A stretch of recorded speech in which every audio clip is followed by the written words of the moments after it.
Call to order the work session for Tuesday, November 22nd, no, it's the 29th, 2011.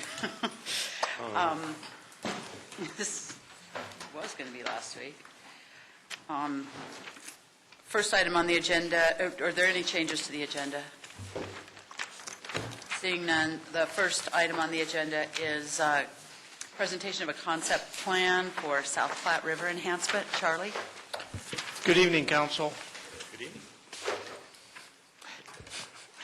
And for those that might be watching on television, I don't want to repeat a lot of the stuff that's in the presentation materials. However, as an introduction, I would like to mention that Dave Lorenz, Executive Director of South Suburban Parks and Recreation, is here. Scott Latona, who is the manager of South Platte Park, among other projects that he works on, and Laura Kroger, who is a project manager from the Urban Drainage and Flood Control District, is here as well. And between two out of the three of those, Scott and Laura, they know more about some of these items than I do. I would ask you that if you have questions, I'll be glad to write them down, and we will then answer them at the December 6th presentation. If you have questions that come up between now and December 6th, email them to me. I will get them to the consultant, and we will try to answer the detailed questions at that time. The purpose of tonight is to give you a primer on this subject and let you know that we are working on this project for about the last year, and also that there is a full public hearing and slideshow presentation which will be on December 6th. At that meeting, the South Suburban Board of Directors will be present, so we do one public hearing between the two agencies. After that, we're going to ask City Council to consider approval of an amendment to an intergovernmental agreement between Littleton, South Suburban, and Urban Drainage District to continue on with this project to the next step. I will tell you that I gave you at your desk or your table tonight the budget for this project. The first couple of lines indicate where the money will come from. Urban Drainage District will put in $220,000. South Suburban Parks and Recreation, $109,110. City of Littleton is committed to $88,000. Of course, the next question is, where is that money from the City of Littleton? Below that, you will see in the 2011 Open Space Fund budget the place where that money is coming from. The first item in red is already money designated for South Platte Park. The next three add up to the $88,000 that Littleton would commit to this project. Fish habitat, South Platte River to Red Tail Lake, and the wetland at Red Tail Lake for a total of $88,000. If you approve that on December 6th, following the public hearing, we will amend the intergovernmental agreement, which we established back in 2010, and move forward with the next phase of the project, which is described in the report that I passed out to Council in the packets a couple of weeks ago. This project involves an enhancement of the South Platte River itself from 470 basically downstream through South Platte Park. At one time we called it a restoration, but then we decided it really isn't restoring the river back to its original condition. It's enhancing the condition of the river as it is today. The Chatfield Dam has dramatically changed the geomorphology of the river. It is no longer anywhere close to what the original river was back before 1970s when the dam was built. As a result, there is not a lot of fish habitat in the river. There is erosion occurring where it shouldn't.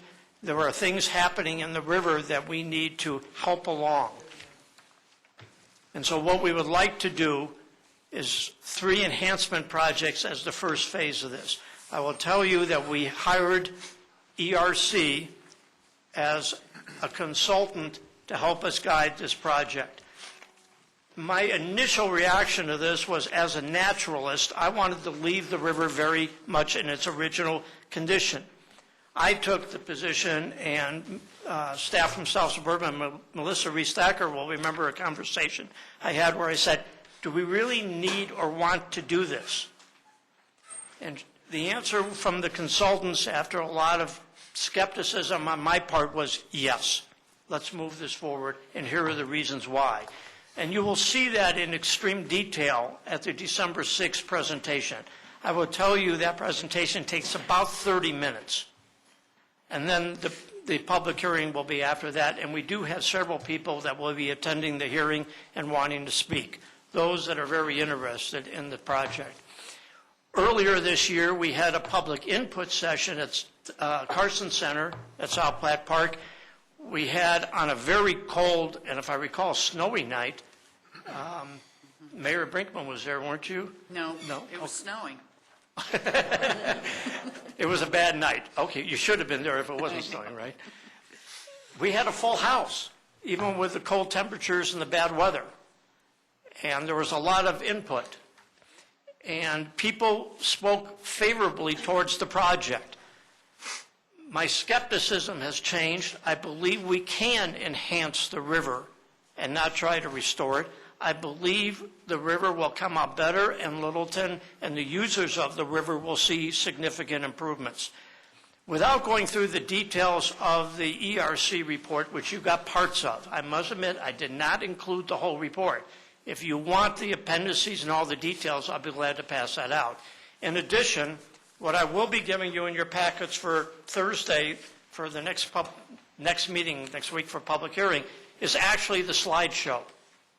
And I will be doing this so you get an advanced briefing on it. You can see what the slides are. And we will pass that out to council so you'll get it ahead of time. And then you'll sit through it again and watch the presentation and listen to the discussion. Troy Thompson from ERC is extremely knowledgeable about this stream enhancement program. They have done it up in the mountains on the Blue River north of Silverthorne. Michael may be familiar with such a project, where they actually realigned the river in a very similar situation in that the dam at Dillon Reservoir has changed the river downstream to the north. That's, I don't want to say it's identical, but very similar to what we're experiencing here in Littleton. And when you see the before and after photos, you'll see the proof is in the pudding how this can actually benefit the South Platte River through South Platte Park. One thing I will tell you that we are not changing at all. No proposal to change the floodplain. We don't have to go buy more land in order to incorporate the floodplain. It will remain exactly as it is. We're not changing the 100-year floodplain at all. The Army Corps of Engineers was very involved when we did South Platte Park in the 70s, and we could not modify that floodplain. That's an important part of this whole project. With that information and brief introduction and understanding that you're going to get a much more detailed explanation at the public hearing, I'll just see if there's any questions. Again, if you have time between now and next week and you want to email them to me, it'll give me time to pass them on to the consultant. We have received some from Councilman Cernanek, but if you have others, I'll be glad to at least write them down. Just one item, Charlie, I'd suggest to get included in the package. It's not as much a question, but in completeness, it may already be somewhere, but it's the ERC's qualifications to act as the consultants in this regard. Sure, no problem. We'll get that information.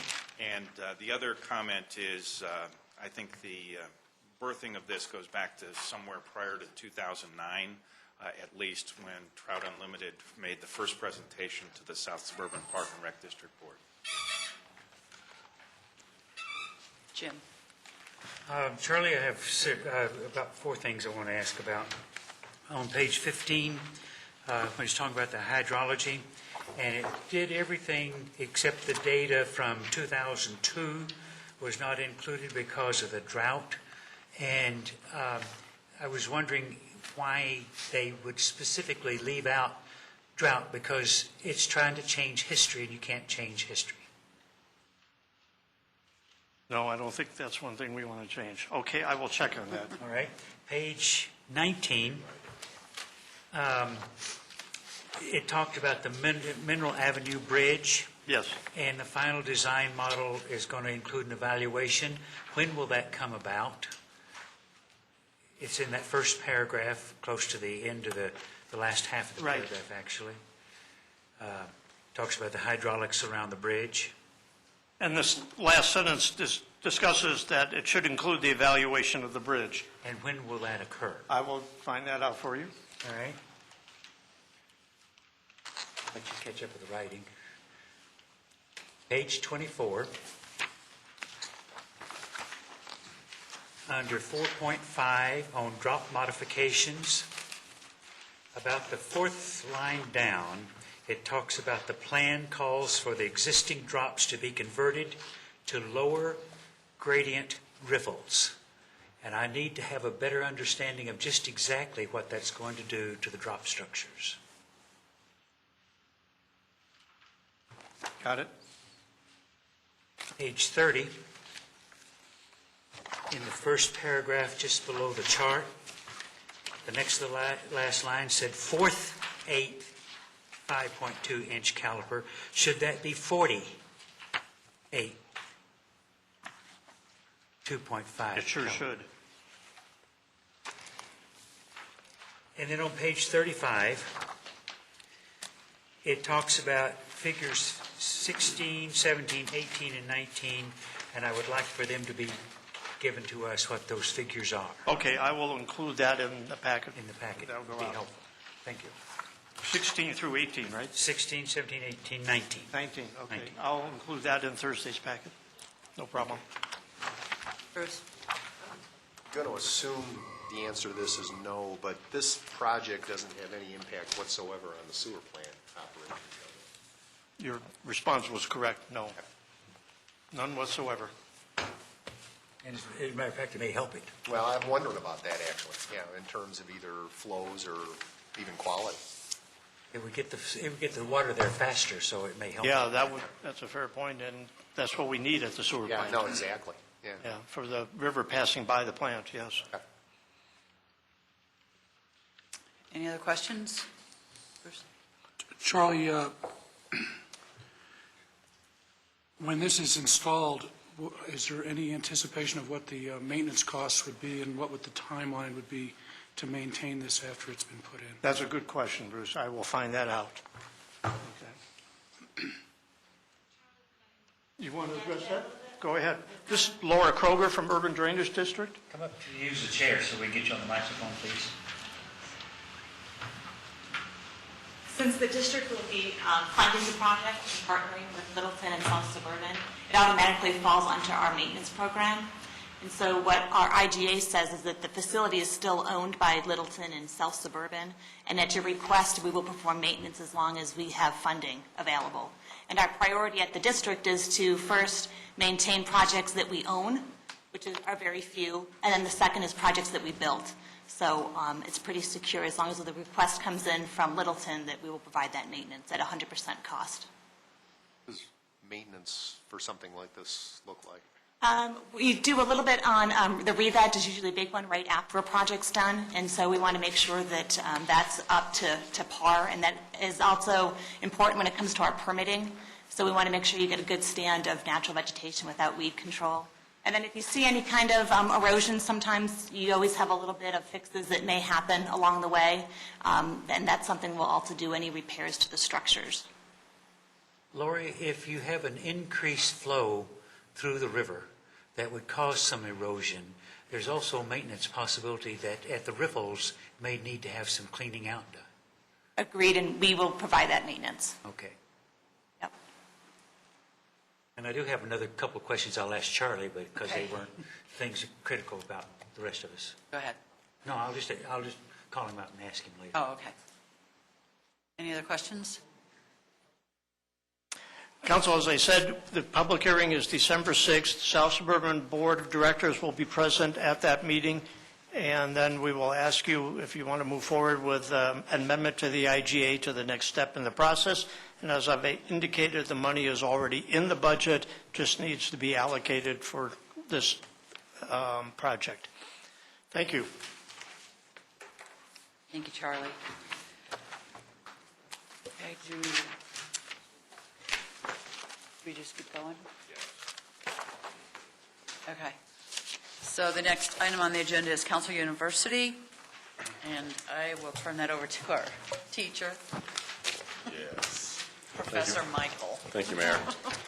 So let me give you the overview of this, which you have heard before, but just for posterity's sake, and then talk about what we're going to try to accomplish this evening. And then Marlene is in the process of getting dinner, so we can take a break anytime you so desire once that's there. Oh, I'm sorry. Cake is in dinner? It's breakfast. I thought cake was in it. Okay. Our city clerk is asking if we can get consensus to cancel the December 20th meeting. We have no items scheduled for it, and we need to get in the paper. Is everyone good about enjoying your Christmas and happy holidays?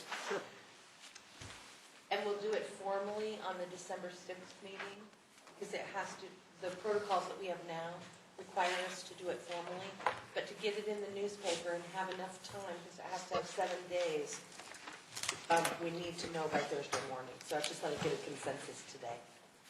Question on the fire partner contract timing. Are we still looking theoretically at 6th December?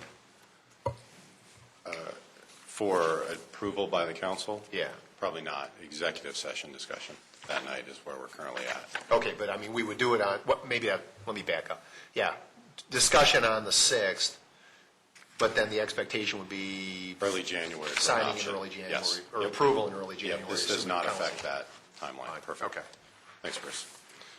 Okay, so on the purpose of these evenings that we have scheduled over the next 4, tonight is intended to be kind of twofold. How are the council members going to operate amongst each other? What are the rules and protocols about how you as a family of 7 are going to relate to each other? And then also from a legislative standpoint, how are you going to conduct your business, your public business? So those are the 2 primary focus points tonight. We also, in our agenda, if you look at that, there's a couple other miscellaneous things that we want to chat about, and anything else that you have that comes up, we will do that same. The next 2 evenings then, whatever the next 2 evenings are, I'm not going to try to do date counts, will be focused on the 2012-2013 goals and objectives. So we have compiled what is in the 2012 budget and attempted to put in those high-level goals and then some objectives and task items under that. And so we will send that out to you so that you can review it and be prepared to add to it, et cetera. It's still being created. Figuring that'll probably take a couple evenings to do. These are all flexible based upon how efficient you guys are in your conversation and deliberation.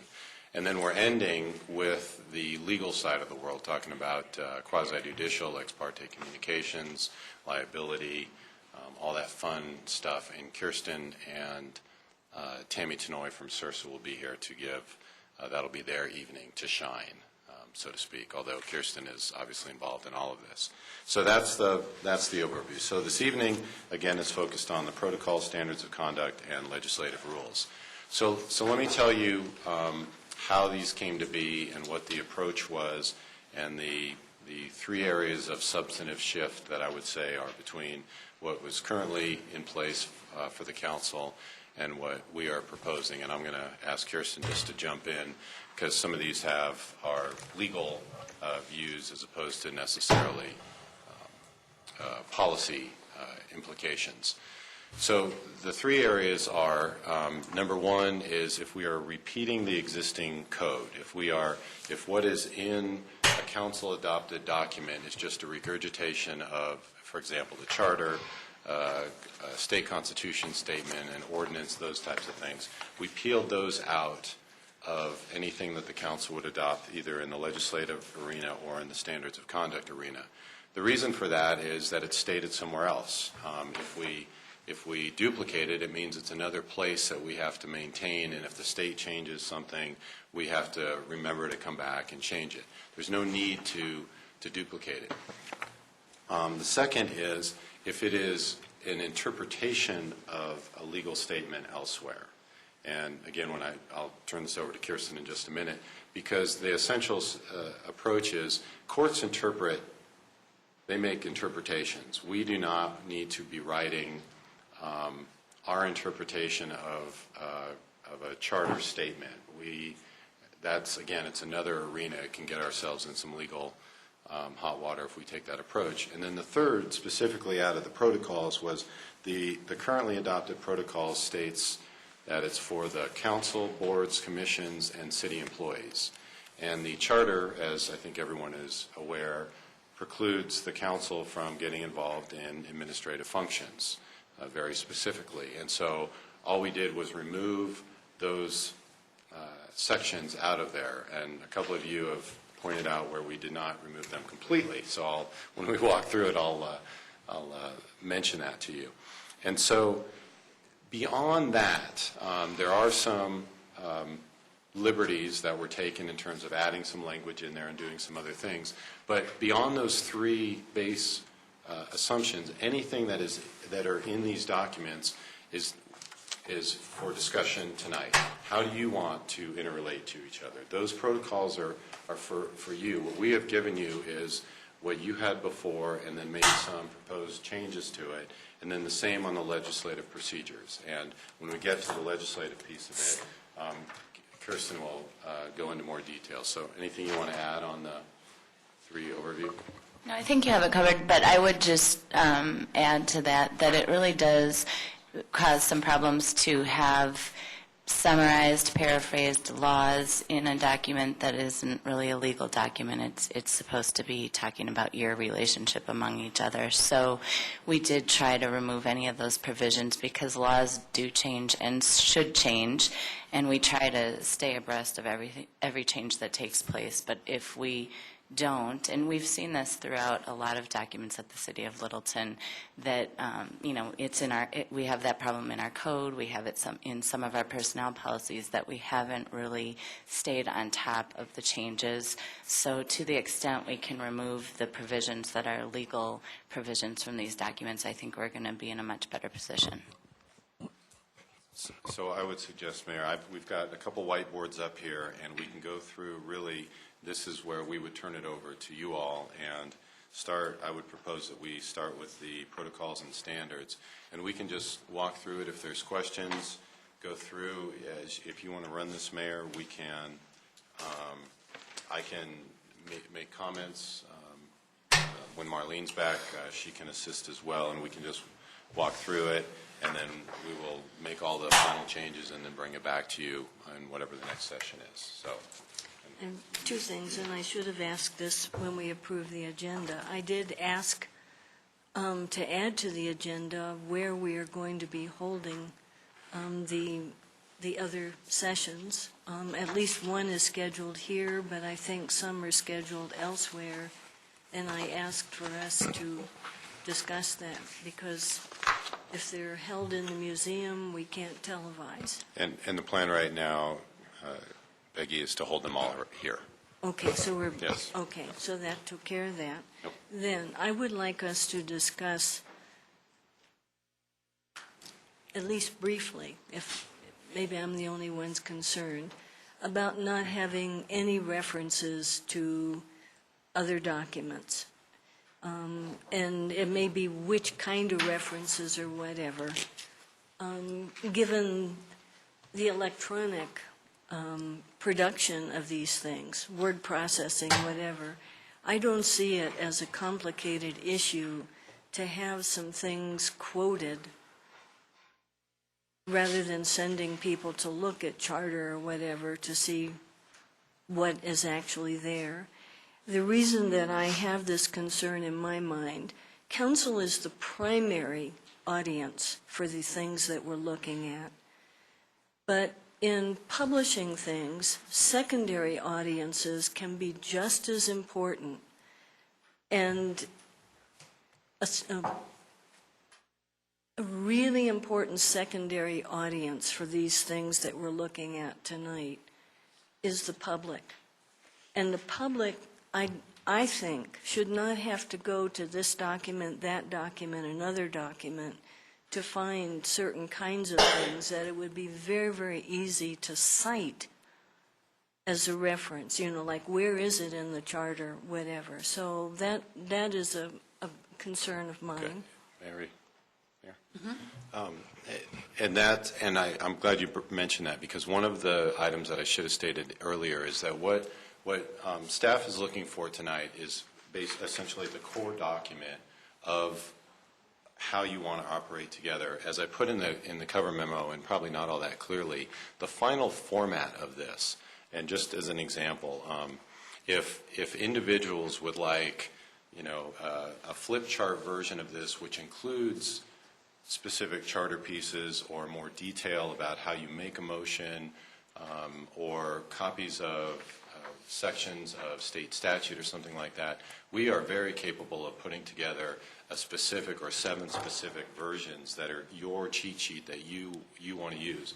And I would say that the same thing is true from the approach of saying if we have appendices, if you will, for lack of a better description, we can put those types of pieces together. We're trying to keep it out of the adoption piece of this so that we're not in that situation of having to come back and make it. Because I hear the concern that you have about we were just having a conversation earlier, and it was, hey, can we add this thing to the end here so that we don't have to, that was actually last night at Planning Commission, seemed like just this morning, so that you don't have to go to multiple documents. So I guess my statement is what you adopt versus how we package a final product can be 2 different things, if that makes sense. But we do want to be cognizant of referencing something that we do have to go back and change, because this is one more document that we have to then put on the list to retain. And if there's not a need to, I think there's an easy way to do it. And using electronics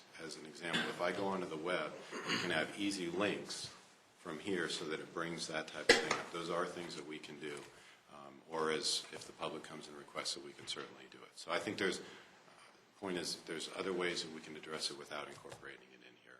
Well, and that I think addresses your I concern. think we have a really fundamental difference of view in my head. So as we go through, I'll at least make those observations. This is your document, so ultimately we're just giving you a caution on it. So. Could I suggest that we go through page by page so Yeah, that I was anybody gonna- who has a question on any one of the pages, will cover them all at once? Yeah, I think probably to go through Roman numeral by Roman numeral, so we stay within the categories. Yeah. And then if you've got, we'll just, as hands are raised, we'll call and go around, starting with purpose and intent. Any comments, questions, issues, concerns? Yeah. Peggy? So, in the last line of purpose and intent, again, in the context of my saying that this document is as important for the citizens as it is for us, instead of saying hereinafter referred to as boards, I think we should just say, wherever that's true, boards and commissions, whatever. It's a much more readable document to just say boards and commissions than it is to lump them together as boards.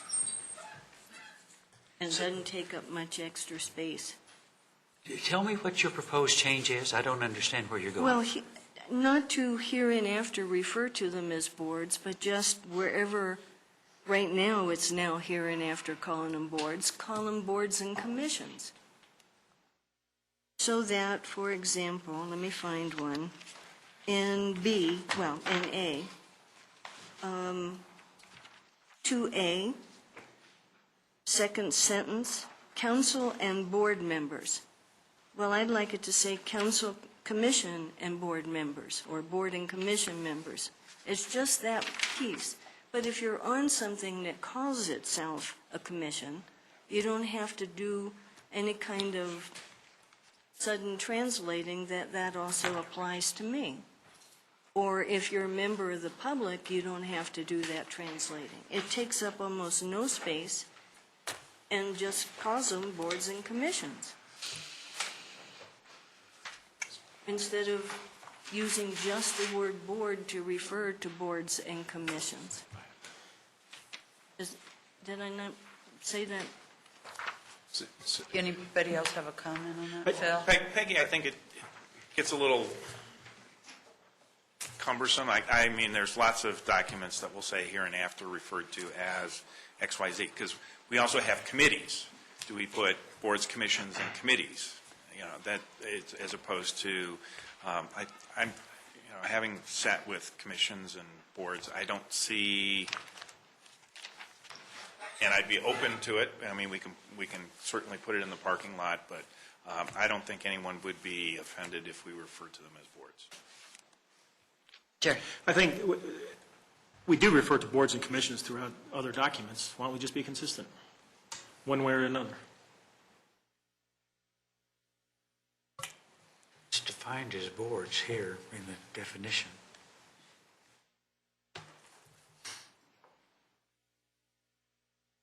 And, again, my view, the reason I'm saying this is not because I don't think we would, or people fairly involved with things would have a problem with this. It's the general public who maybe are coming to this the first or second or third time.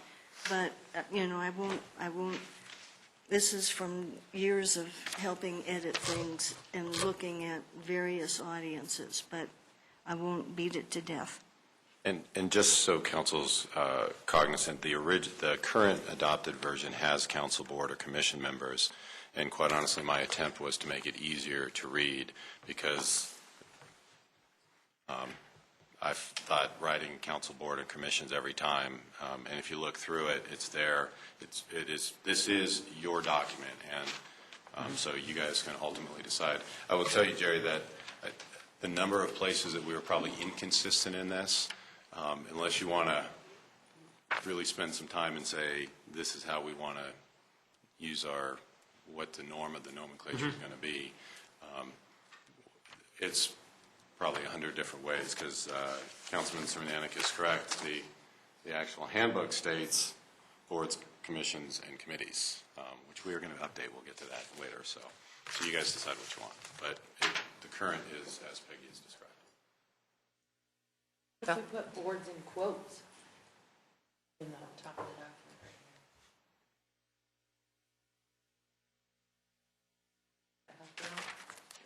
here. But in terms of readability for the people who don't have this, it helps to have all the words. But I don't know if the quotes would necessarily do that. Bill? This is another item, which is some of our boards, commissions, and committees have also adopted their own protocols. And is this, if we adopt this, it's more of a question, does that supersede? Is it complementary? The boards and commissions have a handbook, and that ties in with our legislative rules, but it does not tie in with the protocols. Thinking of Historic Preservation Board adopted their own protocols. But this does not tie in with their protocols at all. And I don't know how that then relates. It's a question as much as... This is really supposed to just be your, the way you operate amongst yourselves and operate with your boards and commissions. What the Historic Preservation Board adopted, I think, and I would have to go back and look at it again, was more a statement of their ethical obligations. Beyond that. Let's make a decision and move on. Yeah, let's just do a consensus. Would you like to, let's just,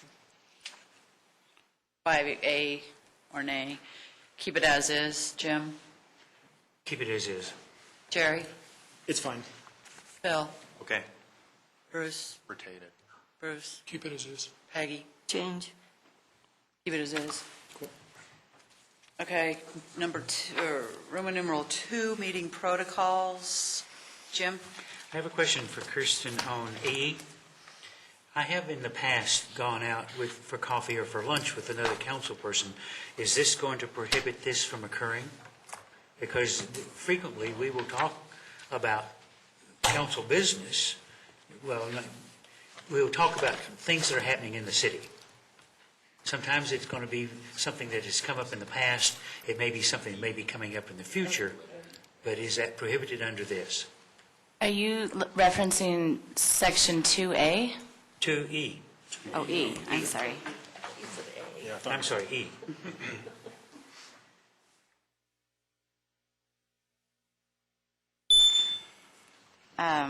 That's not, I do not believe so. I'd have to look at it more closely and read it more closely if you give me a minute. Okay, all right. Could we hold on that, because I want to, well, maybe I'll, since you've raised that issue. Is this intended to preclude members of council or members of boards of at all discussing something with another member?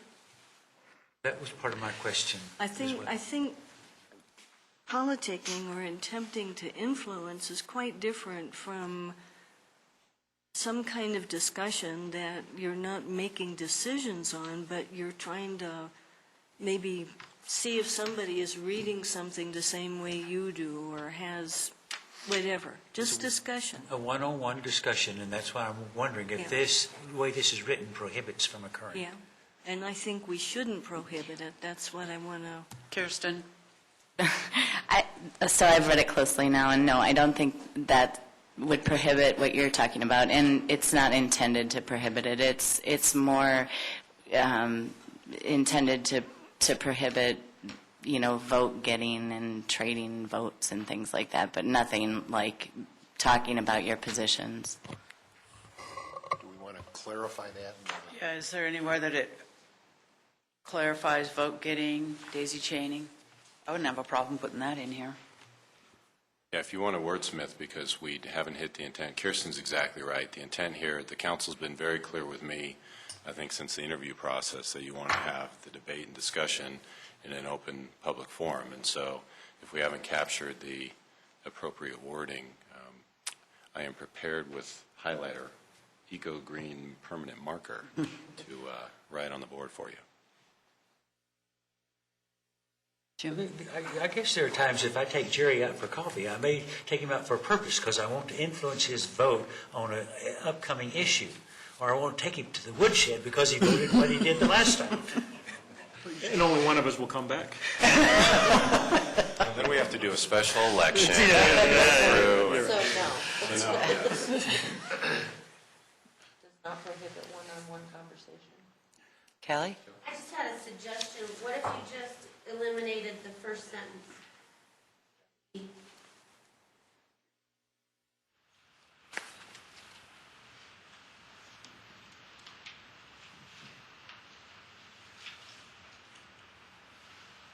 I think there's a, Eliminate it? yeah, I wouldn't feel comfortable with that necessarily. I mean, I think there's a difference between influencing and discussing.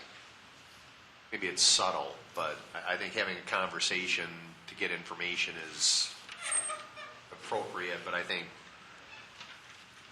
directly having conversation to cause influence to vote a certain way is different. So I wouldn't want to change that personally. Would it be helpful to say that individual discussions will not be used as a means to line up votes or daisy chain, to just say it right? Yeah. Say that, just say word. that word. Vote getting, daisy chaining. So council boards will not vote get or daisy chain? Will not use individual meetings as a means to reorganize votes or daisy chain. I don't know if daisy chaining is a commonly understood term.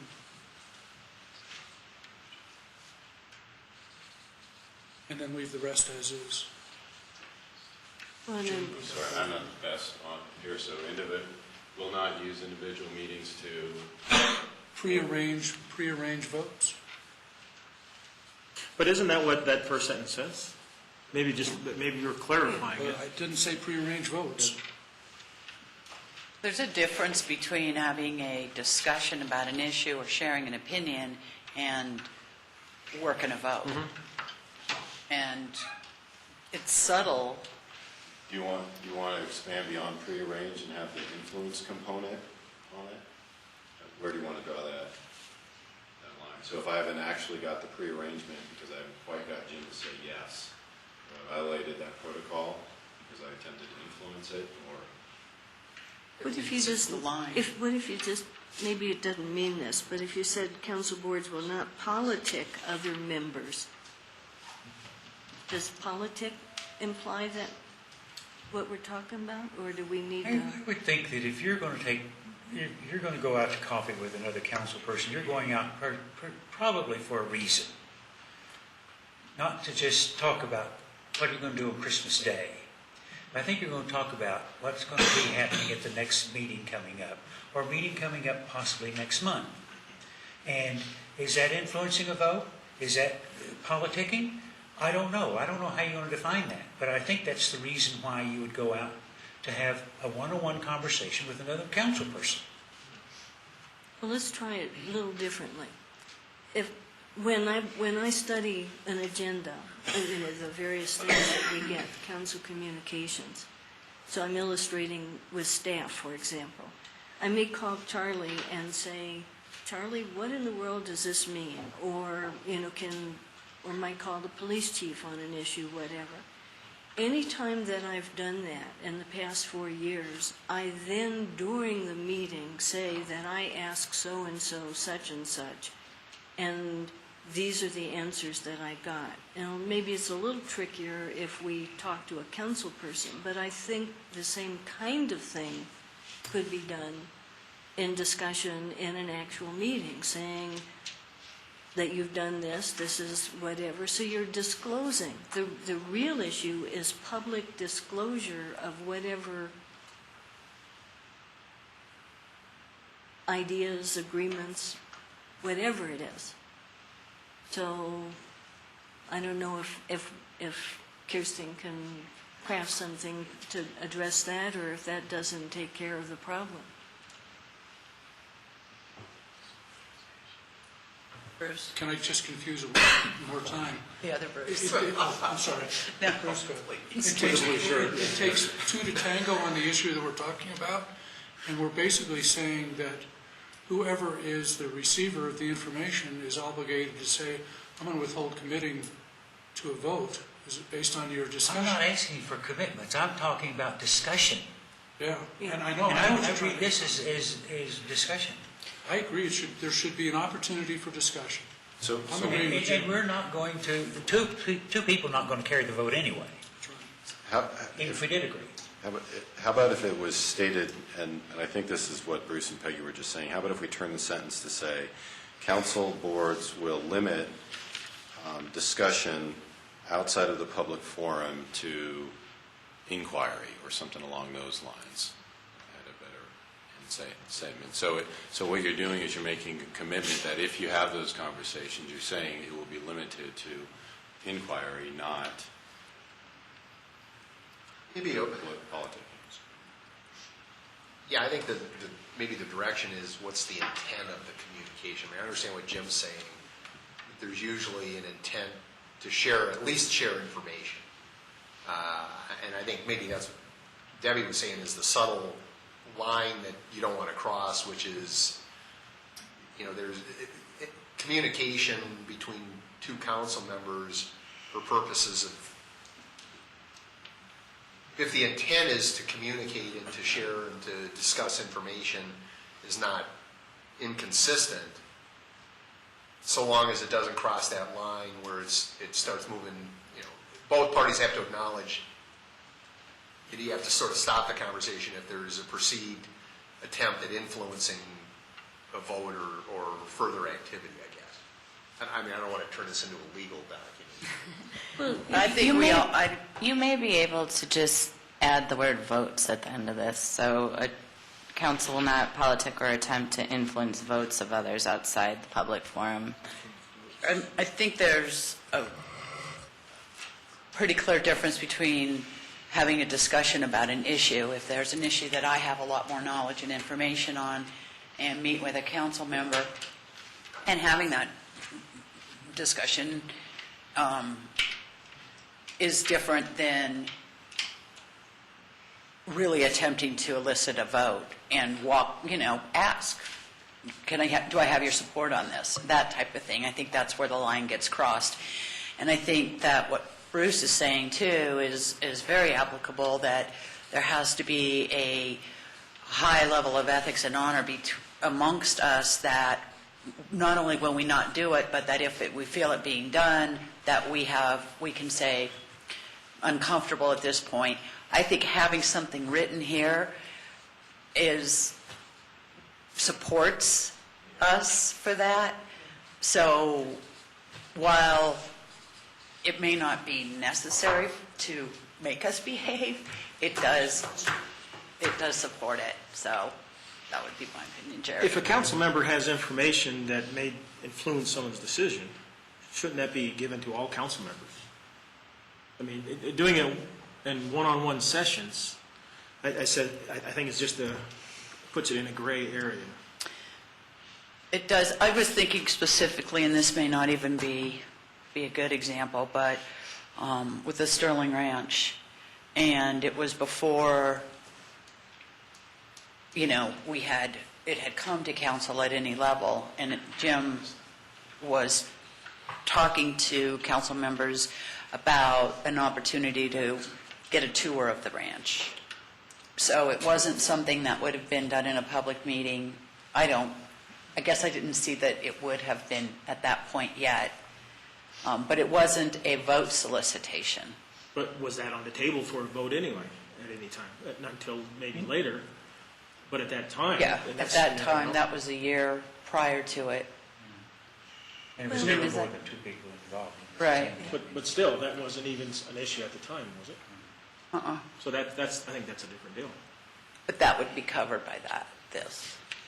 I think Kelly's suggestion actually is a good one. If you eliminate the first sentence, the emphasis, starting with the current second sentence, is keeping an open mind for when you get to scheduled meetings. So you can meet, discuss, have a sword fight, do whatever, but as long as you keep an open mind going into the scheduled meeting, that's what I think is the critical focus. And if you keep an open mind, you can't commit outside. See, I would support eliminating that first sentence as well. I think it makes sense to do so. And it puts more emphasis on keeping the open mind piece. Because for example, I happen to know a great deal about aging in the community because of what I do with Dr. Cobb. And if I take people out one-on-one, I'm talking about aging services going to be coming up, and I'm talking about them with a specific purpose to get them to support the aging services that needs to be happening whenever it comes to a public vote. And is that influencing members outside the public forum? I don't know. It's going to come to the public forum in the first place, in the next instance, and that's when you're going to have all the conversation about it. I think, as Kirsten said, if we do add in votes after influence, because I think in the scenario you just gave, that would maybe be more of a budget type item. Maybe. But would it necessarily be a vote type item? Well, let me put another one in here. If you want to become mayor, does this prohibit you from influencing you to vote for Debbie to be mayor, or to Bruce to vote for her to be mayor? Is that prohibited by that first sentence because you're trying to influence other members outside the public forum? And if you eliminate that sentence, I think we're going to all be a lot safer.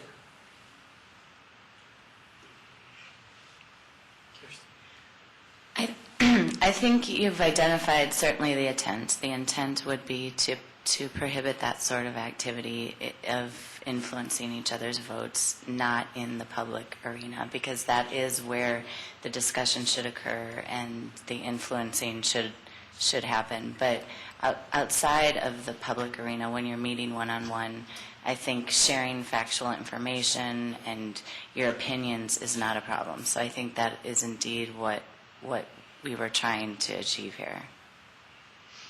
In keeping the first sentence in. In keeping the first sentence in. I think we could wordsmith it to be a little bit more specific, but that is the intent. You could put in except for the vote of mayor and mayor pro tem. I tell you, because that first sentence would prohibit anybody asking somebody else to vote for them to be mayor. It's a great example. And I think that whole first sentence needs to be eliminated. For that reason and for nothing else. Okay, let's run it around. Who wants to eliminate the first sentence? Aye. Jerry? Aye. Phil? I agree. Bruce? Nay. Bruce? Nay. Aye. Nay. So 2E, first sentence, gone. Okay, do we have anything else? Yeah, back up to B. And anything I'm saying tonight, I probably yesterday already discussed with our acting city attorney. So on B, council expects civility. I would add the words among and between. So among and between council boards, the public, etc. And then putting a period after meetings and making a separate sentence, disrespectful behavior, because that gives that much clearer significance. Does anybody have a question or concern with that? Is it okay with everyone? I think Okay. so. I was writing, so I Hey, you just wanna the read very the- first part of what she said. Council expects civility among and between. Okay, Oh. that's what it is. I put between and among. And Okay. then the public while in meetings, period. That's in the second Yeah, definitely. line. And then a capital D to give a little more emphasis to that as a separate sentence. Okay. Mayor Brinkman, before you move on, I just want to circle back to Councilmember Cernanek's question about the historic preservation protocols. Our intent with both the protocols and the legislative rules is that they will override anything contrary. We hope to get in other handbooks and rules of the boards and commissions, and we hope to catch all those that are out there. That is part of the problem, is we have so many various rules, bylaws, protocols, but to the extent that there's any conflict between these and others, these will govern. Okay, thank you. Okay, raise, Peggy, let me just I'm sorry. clear that one off the table. Raise your hand if you have any issues with the changes Peggy's suggesting to B. Okay, so that'll go. Good. And C, second line, debate, well, I'm reading the second sentence. Disagreement and debate should be are, because it's plural, are, I would change the word positive to constructive and expected. They aren't necessarily always positive, but I think the emphasis is that they can lead to constructive stuff, so they're constructive. Or else keep both of them in there, but that's what I suggest. Okay, again, anybody have a problem with it, raise your hand. Okay. Changes to are and positive to constructive. Okay, and we have food, so we'll go till 7, and hopefully, do we have a lot more on meeting protocols? Do you guys have? I've got one. If Phil has one, Peggy, do you have? Yes, I've got a couple on there. Councilmember Cole, because some of your suggestions were grammatical, and I think they were a positive change grammatically to the document, would you be opposed to sending those to Michael and I, or even at... Just, I'll have to And we sort can through make as them? as we read Okay. them. If they're just grammatical, like subject That verb would be a good agreement, idea. whatever. Yeah. So, Okay. most of them aren't, but we'll see. Okay, why don't we go ahead and take a break? We will go get dinner, bring it back in, and work through dinner. Good. To the people who are watching on TV. Sorry. Think we're good. Think You get to watch us too. Go get a snack. Yeah, snack time. Get the fridge. That's,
word, thank you. We need,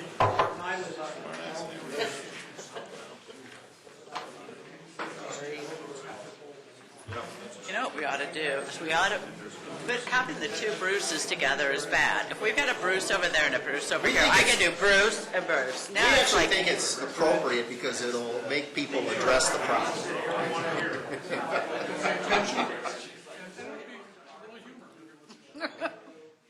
It'll keep people on their toes. we'll try to do eye contact, okay? Well, see, when you did it last time, you called him and I jerked my head up because I was were writing. back. I was like, wait a minute, I was taking notes. I wasn't talking.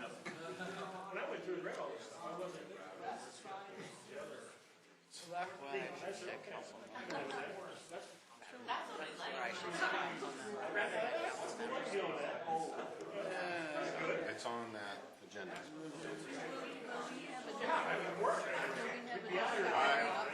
Yeah. Let's get started again.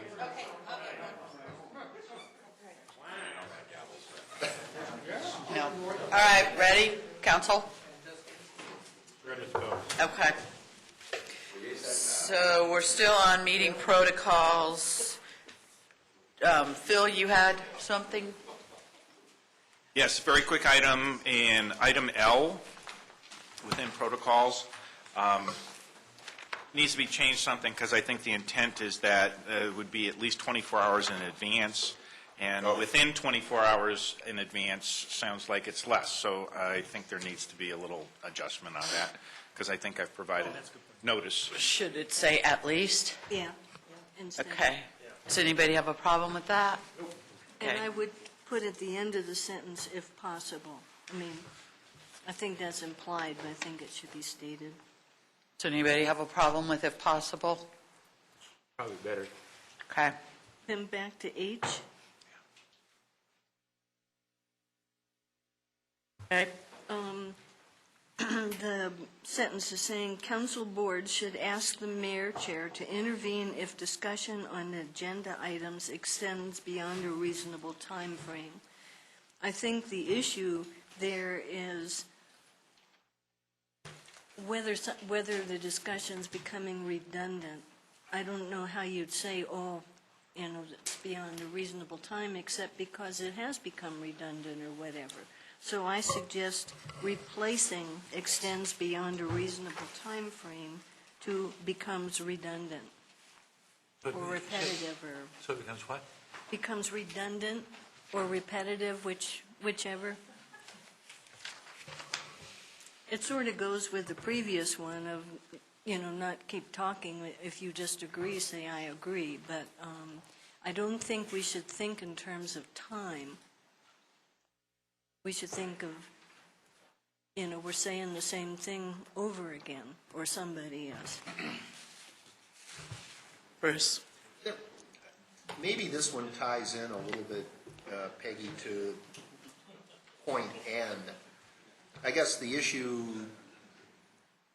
there's an issue of redundancy, but there's also an issue of materiality in terms of at what point in time does a discussion get so far into the granularity of the issue or the topics that it becomes unreasonable. And maybe that's the issue of just, where does the line get drawn between policy versus, making versus implementing policy, which is sort of a follow-on question. But I guess I'm asking more than proffering an opinion. I kind of wonder, that reasonable time allows an element of judgment, which I don't think is necessarily all that bad. I just throw that out there. Yeah, I still think it's hard to determine reasonable amount of time. You don't set an amount of time in advance. So what is it that really is the issue? Either somebody's being repetitive or redundant, or I guess possibly irrelevant. So maybe you need both of those. But, maybe you start, I'll tease you, maybe you start being redundant or saying irrelevant stuff. That doesn't mean somebody else doesn't have something important to say. So I agree with you, but that's why I think it sort of ends up being almost a judgment call in terms of what is considered reasonable. well, yeah. but it gives a factor, I think. Okay. Better. You call me? Yeah. Okay. I'm fine with it as far as reasonableness goes. It's kind of like defining pretty. You know, you just know it when you see it type thing, and that's how reasonableness is, you know, when you reach that point. So I don't have an issue with it. With a reasonable time? Don't have an issue with it. Okay. Okay, we'll do a quick run through. Jim, are you okay with the way it is? Jerry's okay? I'm okay. Okay. Phil? I'm going to embellish, I'm going to say I agree, and what it allows for is a tabling, a referring to, and allowing, it doesn't say what the remedy is, it doesn't say it's just going to stop the discussion. It allows for some alternatives, so I agree. You're okay with reasonable? Okay. Bruce? Bruce, too? Okay. Did you just say you're reasonable? I'm okay with it. Okay. Peggy, did you have any more? I'm Not sorry. in that section. no. Okay, Bruce. I'm not sure I have a suggestion, I just need to get some clarification from the group. On M, it says council boards agree to bring non-substantive changes to staff outside of a public meeting and to retain substantive items for public discussion with council. I'm wondering what the interpretation of that would be and who would make that interpretation. I know as an observer of council, I would have at different times made different judgments as to whether they were or not based on what I was seeing occur, but sitting here, I'm not sure how that would happen. Okay, Kirsten? We might want to work on the wording of that, but the idea, and that's kind of what I raised with Councilmember Cole, is if you have grammatical things that we can just change outside of the confines of a meeting, that's in a matter of efficiency is a good way to handle it. But you're right, maybe that leaves a little bit more discretion in the air, so maybe it needs to be clarified a little bit. Do you have a particular concern? Well, my particular concern is I think that issues need to keep moving ahead and council's time is limited. And when you multiply it by 7 council members, it's even more precious. So I am in agreement with trying to limit council time to things that really matter. If that's the way I'm interpreting this, I'm just having trouble how one would do that. And I would concur with Kirsten. It was intended around the grammatical formatting things, and maybe, as she pointed out, if we change the wording a little bit to be more specific, if the council desires the intent that we need to clarify, then let's look at possibly changing the word non-substantive to be specific about what you all are comfortable with. Is it grammar? Is it formatting components? Well, Jerry. I read it, I like it, and I totally understand it. I like it as is. Okay. Because I know there's times when I've watched council meetings, I eventually will change the channel because some of the things that we're talking about are just a killer. Yeah. And I'd rather go watch something else. And I think for our citizens, as well as council members, we need to be respectful of citizens' time too, because they, like I was even before being on council, do want to watch those meetings. But there's just times when it's just a killer to be sitting there listening to some of that stuff. So as written, I don't have a problem with it. I understand it. I like it. Okay. Phil? I agree. Bruce? I have no problem with it as written. I do, I guess, think we need to keep this one in the forefront, and I agree with what my fellow Bruce just said, which is we need to keep things moving, and we really, if there's stuff that can be handled ahead of time, if there's changes to minutes and so forth and so on that can be provided ahead of time, we don't get into a lot of that level of stuff and stay at a higher level, I think. Again, in relation to N, you know, in terms of policy discussion, and we should be tasked to move the city's business forward, I think, at a higher level in terms of the policy side of the whole thing. So as long, with the caveat that, you know, I think this is an important issue that we need to stay focused on. Okay. Bruce? I'm okay with it. Okay. Peggy? Fine. Okay, we're good. Okay, does anybody else have anything in meeting protocols? Bruce? I would ask, I guess, the last sentence on N begs the question, I guess, of some level of definition. Council members and staff should understand the difference between creating policy and implementing policy and be respectful of each role. I think we probably all have a mental image of what that's supposed to be. But does it need more? This is sort of the time-honored discussion of, in the, you know, under the prior regime, fine, you want to do it, go get 4 votes kind of discussion. And so do we need to spend some time defining, discussing where the line between creating and implementing policy lies? Again, question more so than statement. Jerry? I can, as I read this, I can definitely see where it's coming from, I would think, from staff's position, is how this is written.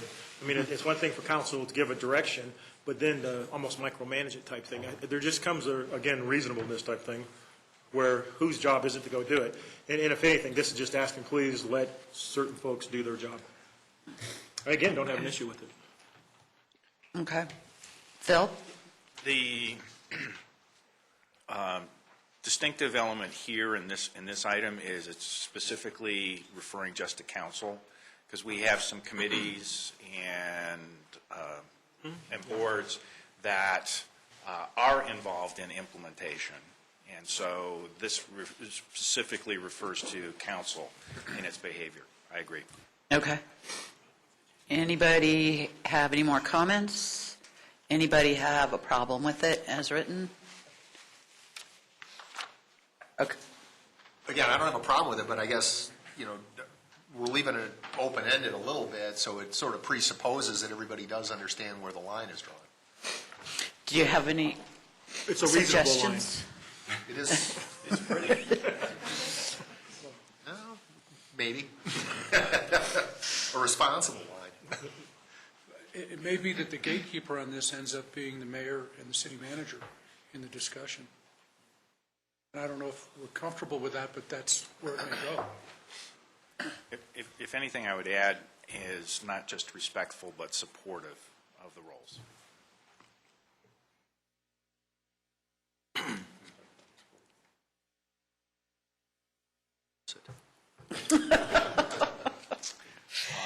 That has other connotations. I see.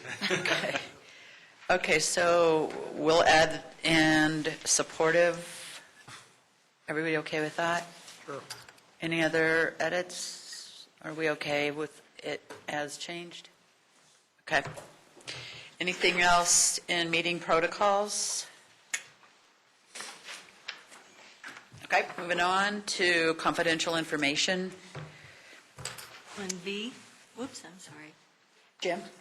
I'll make a comment only about A, and then I won't talk more about B.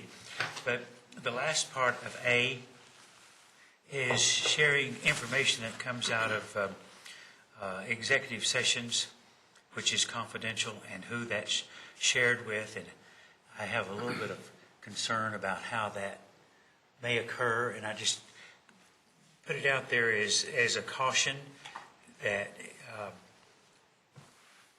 even though the manager and the attorney needs to involve certain department heads sometimes in what a consensus comes out of the executive session, it just needs to be very carefully relayed that it is confidential and that they can't go to other staff members under them and say, this is what the council decided because it was done in executive session. It's just a caution. It's what it is. I would just add that Don't get that quite so close. both the We can hear city, you better if you're not okay. quite so close. Both the city manager and the city attorney are governed by their own canons of ethics that really drive how we deal with confidential information in addition to this. So I think we're particularly sensitive to that issue. And then in B, if I read, and I tend to be a very literal reader, read what is literally there, and as I read that, it says that a discussion can occur in executive session, but after the executive session, it doesn't prohibit a member from stating his or her position or opinion, as long as we don't reveal anything that anybody else said. That after an executive session, I can go out and talk about it, because it's going to be in my opinion. But I can't go out and talk about what Jerry said. That's correct, and you also would be talking about what your formal decision as a body was and what formal action was taken, not what occurred in the frank and open discussion in the executive session. And I don't have a problem with that, with giving the council's position on an item that comes out of the executive session. I guess I have a problem with anybody being able to go out and stating his or her position of what was discussed in the executive session in a form other than in the, as it says, with somebody else that was in the meeting. That's my concern. No, I think we should change that. I think that's a very good point, a very valid point. I think it's intended to mean that, let's see, so this protocol shall not be construed as prohibiting a member of the body from stating his opinion. We should limit it to the public arena, to the discussion in the public forum. Well, I think you understand what my concern Yes, is. If I you do. want to work on that. I will work on that. Because I certainly don't have any wordsmithing for how to correct it. Okay. I also discussed with Kirsten yesterday this one in terms of the open meetings law. We cannot discuss certain things even if we vote a majority to do it. So Kirsten is going to be looking maybe at working some part of this. I mean, we're prohibited, let's say it's a personnel issue, we can't release personnel information just because a majority of us say to. The person involved would have to give permission for that. So Kirsten was going to be working on that piece. Right? If only to refer people to, instead of saying it this way, refer people to the open meetings law in its entirety, so, or the relevant section or something. Well, we could make some, Councilmember Cole and I had some discussions about a lot of this does come from common law and statutory laws, and so she was of the opinion that maybe we take the whole section out, kind of in keeping with what Michael and I were doing, trying to keep the legal portion of it out. I think that A is more a protocol and not coming from law. B starts to delve into law a little bit, and if you are interested in removing B, I would be okay with that if you are. Removing B?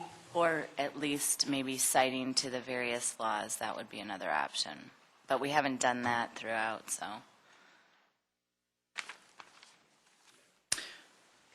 Okay. I'm all right with removing it, but I can certainly cite you another example of where that could get us into trouble. Okay.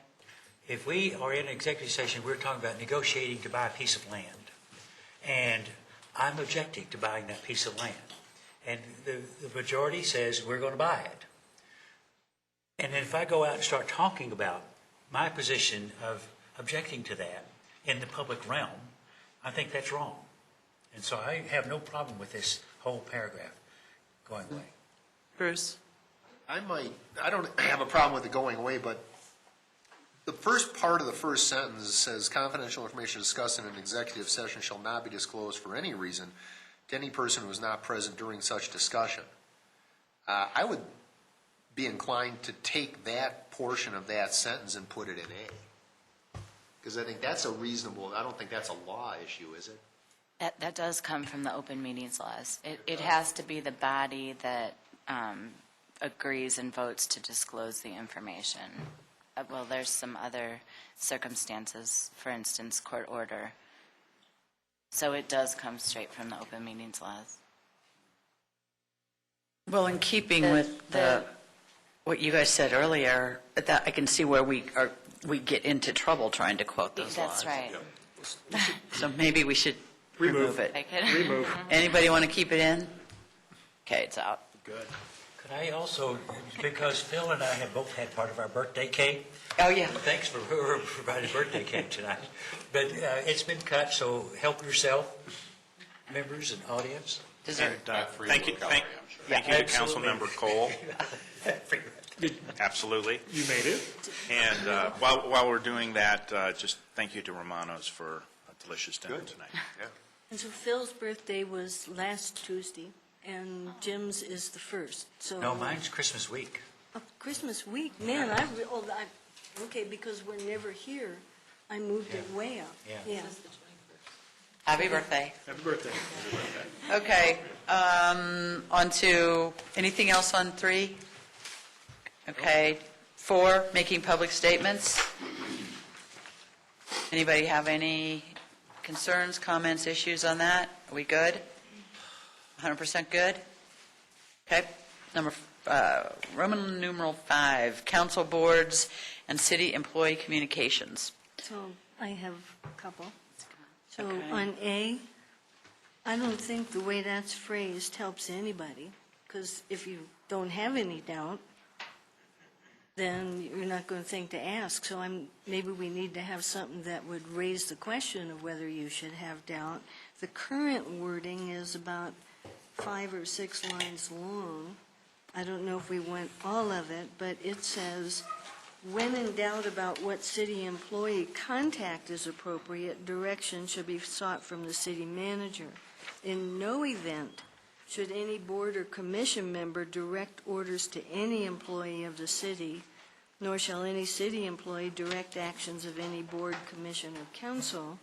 No member of council shall, either publicly or privately, give orders to any subordinates of the city manager or to any subordinates of the city attorney. So I think that makes it clear whether we want all of that, but Jerry? Again, maybe in the world that I deal with, a 2-sentence statement for me is far more understandable than what you just read. I mean, when I read this, I understand it. If there's a reason that we think maybe we should contact somebody directly, call the city manager. I mean, I feel that way with my company. I prefer that people call me before they ask a particular type of question to one of my staff. I mean, there's other times, it's a judgment call, it's that reasonable word again, where you know that it's appropriate to call and contact somebody lower than the manager or something like that. Again, I just don't have an issue. A 2-sentence works for me. Phil? This germination came, or at least we had a fairly long discussion during the council's workshop in 2010 about communicating from council with staff back and forth. And it was a fairly long and fairly involved discussion. Essentially, the prior city manager's opinion, Jim, was he gave a lot of leeway to his directors and said, take it, talk with them, and it's their job to kind of say when it's too much and to elevate it. So, absent some of that discussion, it might be good to hear from Michael a little bit about how you want the council, do you want to be aware of any inquiry that's going to staff? Or is it, go to the directors, let them be the judge on whether they need to apprise you or not? And that's somewhat what the operating understanding is that I've been under in this, which is, or knowing that there's an appeal to the city manager, I suppose. Sure. So, I mean, I think that in the clear black and white of the code, it's in the charter rather, it's clear that the council can't go indirect. In reality of efficiency, I have no issue with council having interactions with department heads who are all exempt employees, so we don't run into issues about when those conversations are having overtime, all the other nuances that, as managing the organization, is there. Making sure that we have clarity around this issue of direction, I think is one of the key pieces, because we are trying as an efficient organization, and part of the goal of having the council have the discussion around the 2012-13 goals and objectives is so that if I'm Doug and there's a conversation and you come to me and say, hey, we ought to be thinking or talking about this or whatever the case is, we can point that back up and tie it to goals and objectives, and it gives more information to, I think, the individual department heads to help them understand, should I route this back to the manager? Should I tell the council member, you need to route it to the manager? And this is very much, I think, a reasonableness piece. I do not have the time, nor the inclination, nor the desire to have the seven of you route every thought that's running through your head through me. Marlene wouldn't be able to handle me at that point. So I think it is a judgment call, and obviously I don't remember if I crafted this or Kirsten, but this is coming from staff in this sense, and so I'm comfortable with this, trusting that you guys will use your good judgment about what is appropriate, what's not. I've got very talented department heads that I think will push back if that's the case, and if there's a question, come ask me. Well, I think the key here, though, is the words, if there is any doubt. It doesn't, we should seek direction from the city manager if there's any doubt regarding the appropriate level of city employee contact. So if we know who to go to, then we can, but if we don't know who to go to, it's just saying route it through the city manager and you can route it out. Probably may apply more to the boards. If they've got questions and they don't know who to talk to, and they talk to someone that they can't help them, but that seems clear. And if it's a little helpful on my side of it, if we're talking about the allocation of resources, then there's probably a greater conversation that needs to occur, possibly even with the council for whatever that request is. If we're talking about the normal operations, I use Charlie as an example. If there's a pothole or a site obstruction or that kind of normal piece, or Doug is looking for, or somebody's looking for a report from Doug, those are the kind of things that I think it's that judgment call around what a citizen really can do, and you guys have a little bit more authority than the general citizen, in my mind, regardless of what the actual charter word says, which I think actually ties it to citizens. So I am comfortable with this, and I think what the mayor just described is accurate as well. And Kirsten, I'm sorry, you cut you off. I would add that I just am particularly uncomfortable when it gets below the department head level, because the employee at that point feels like they're being directed regardless of whether that's what's going on. And there are some other liability concerns that we don't really need to get into, but I think if you're seeking input from a department head, that's okay, but anything below there, I highly discourage. I absolutely concur. Okay, I will not look to differ, but throw out an example where, particularly in Glenn's department, question of code. In the past, I may have gone to Jim and said, hey, Jim, Thielen, what do you think about this? Do you want us to route that through the director? Or that'd be probably more appropriate, because I would assume that the directors, at their level, they do want to have a greater understanding, especially as I've been delving in primarily from a workload standpoint on understanding and managing, because if they don't know that those conversations are occurring, and then they're going to their employee to say, how come you didn't get X and Y? Well, I'm responding, because I do think at the department head level, I certainly have an expectation that they can talk back to you, politely, of course, but they will say, time out. I'm not sure that I have that level of... Yeah. And I'm fine with the clarification, but I wanted to use that as an example. No, it's a very good one. Could we, Sorry to change my own document, but could we change that to or the appropriate department head instead of city employee? So it says, for routine questions, That makes more sense. contacting the city manager's office or the appropriate department head. Where? So this is 5C, first Oh, sentence. we were on A. Let alone B. I'm sorry. Okay, so that. No change, you're not in fact, proposing a change on A. So does A stay? A stays. in the appropriate levels, I'm sorry. no. Okay. And then, oh my God, okay. So Kirsten, what's your C? Says C, the first sentence, or the appropriate department head instead of city employee.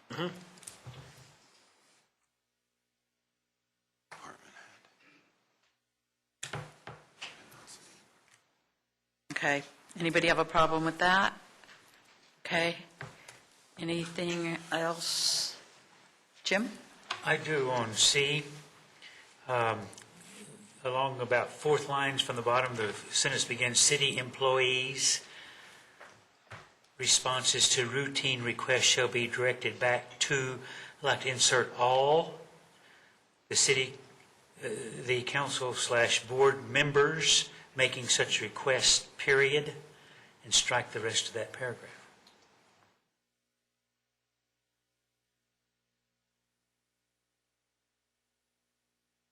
Strike the rest of the paragraph, because if it's going to come to us, it'll come to us in its normal sequence of events. But I think that anytime any city councilman asks, again, it says city employees, but I think it probably should be city department heads that we're going to be asking, that it may be a question somebody thought of, would be interesting for all of us to know the answer to that, instead of just that one person who asked the question. And that's why I think that if even one person, one councilman asks a department head for an explanation of something, that the answer should come back to all of us. And not just in certain examples of where it's going to come to us later on in a public hearing. I agree with that, but I would still keep city employees because a department head might refer the question to an employee. How about if we said staff responses? Yeah, there we go. Okay. And is there, and I can hear Councilmember Valdez's response on this, but is there a level where if you shoot me an email that says, what are we having for dinner this evening? I'm responding to all. I would like to know the answer to that. Okay. All right. Point taken. Question withdrawn. Bruce Stallman, did you? Well, I'm sort of going in the same direction. I had talked to, I took my snowblower in to have a small engine guy on Broadway work on it. He was talking to me about signage, so I pinged Michael and Glenn about, hey, can you get with this guy about what signage would work for him? They copied me on the response. I mean, do you really, is that something, I have no problem if he copies it to everyone. It could start, exponentially clogging up inboxes. But I've got the same issue in my district, Okay. and therefore I'd like to have that same answer. All right, fair point. Okay. All right, I'm good with it. Okay. Phil? What this does is it talks about the evenness of communication that comes from staff to the council. If we look at some areas where we've had some challenges in the past, at least 2 years, which is my experience, it's been where there's been an unevenness in communication between staff and council. And this is one of those things where erring to the side of having the entire body be aware evenly would be something I would suggest. And I don't know how to put the words in there to have that happen, but from a perspective of experience, I'd say that's going to be one area that I'd like to see dealt with. Okay.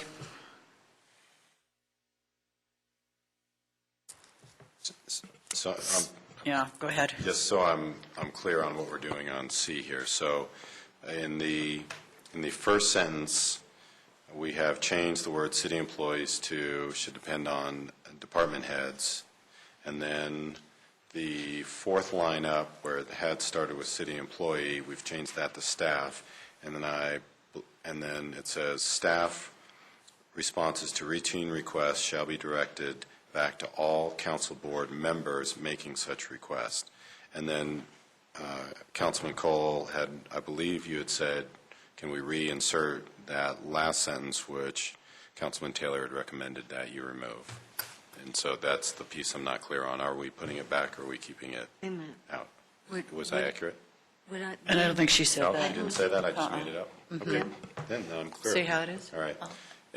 And I will, we're going to talk about email communication several times through here, and so I just will put out again that email communication should be one way from staff to you and not the reply to all if we are going to be doing these, if we're going to be doing these, because you're going to get massive amounts now, or potentially massive more, either that or don't ask us any questions, more emails.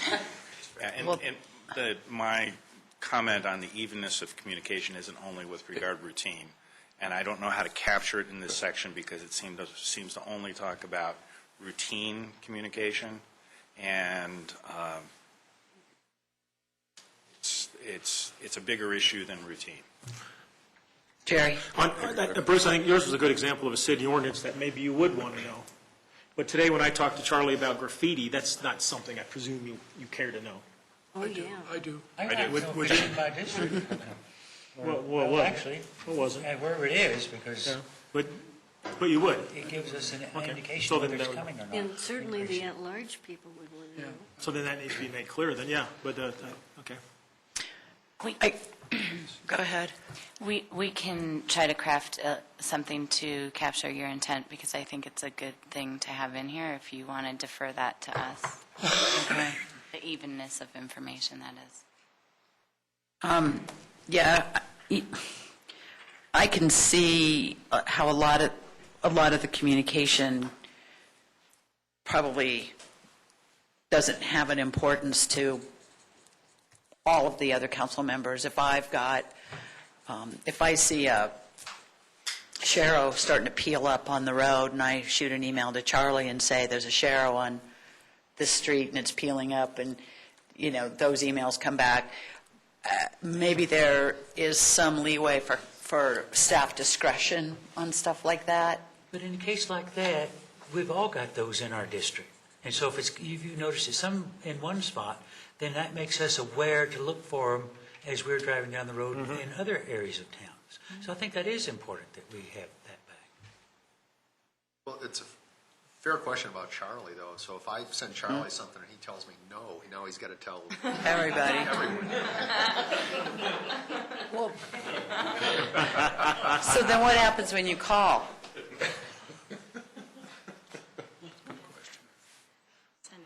I don't know. I don't know, because I do call in when I find traffic lights that are not working correctly or burned out, or street lamps that are on all day long. I call Charlie's secretary. Yeah, part of this is interesting. I think Charlie's still got about 150 to 200 of the emails that I sent him from citizens. So he's already worked through about 250 or 300. So I don't know that you all would want to have the answers to 400 or 500 of those things. So Is there a way that we can address this? If we take the reverse of the concept of inquiry and basically say that if there is something relative to policy making, and then beyond that, leave it up to our discretion. Because I think we do have the ability to know, Charlie's got some experience, or if Doug gets an email request, and it's essentially would be the reverse of 5A with it coming to you, and if it's clearly a question of policy and has implications on a pending item or something that is not of, so we don't send you, as an example, if I can cut myself off, we don't send you when a citizen calls up and says there's graffiti here or there's a pothole here. We don't send that to you. And some of the examples you've been giving are exactly that. And so we wouldn't share that with you. But if you send in an email and there's a request for a data research or what's the financial update, that thing that affects the council or would have an impact on the council, seems like you would want to all have that in terms of Phil's comment on evenness of communication. If we could, if you all are agreeable that that's the line, and then allow us the discretion under that, because if it is of magnitude, if Jerry sends an email that says to Chief Coogan that says, are you seeing an increase of graffiti moving south or something, whatever the question might be, that is not a kind of general question that has implications. It might affect resources, your priorities, et cetera. So is there a way that we can word that and then give us that discretion? Use the word reasonable in there, we'll accept it. Yeah. I do think that there has to be something, because to be inundated on certain days with 30, 40 pieces of email that are these little tidbits like that. I mean, at some point the bigger stuff starts to fall through the cracks, and I am hesitant to fill up anybody's email boxes with too much of that. I think that might also get to the question that usually comes up, and it only happened once in the last 2 years, that a council person at large hears about a problem in a district from a district representative, a citizen. So maybe if you just keep in your mind when you get complaints or concerns or issues, and it's in a district and you're an at-large person, that you think about, like Michael's saying, on a policy level, but mostly for that district person. So you're not going behind that person and carrying the water for that person, that district. So that's usually where councils get in trouble, when they're at large and they forget about the district representative. So. Yeah, and I'll give kudos to Bruce Stallman. He did just that. He got an email and he copied me on it, on the response. That's exactly right. Mm-hmm. So the changes, do we have any more on this? Or want to repeat the changes? Is everybody okay? It was appropriate, department head. Let staff figure that out. Okay. I was just going to suggest if you will allow us to wordsmith it, because the more I read the paragraph, it's fairly convoluted in its entirety. So okay, so you understand what we want. Yeah, I think you guys have been clear on that, and so we will rewrite C for the next version. And Councilmember Sinanek, we've got the evenness of communication up there too as an add. Okay. Okay, anybody have anything else under council boards and city employee communication? Bruce? Item D, is this relating to that 3-4 rule that at different times has been part of council operations? Bring me 4 votes. That in order for something to proceed past council to staff, it's going to require 4 head nods or a consensus or a majority. Is this where that issue is being addressed? Correct. It is? Yeah. It is here? Yeah. I think part of what's being addressed here too is the occasional request for something that may take an extraordinary amount of staff time and resources coming from a council member, and then staff not feeling like they can manage back on that. What we sort of had unofficially, I thought, was if it's going to take more than 2 or 3 hours time or whatever.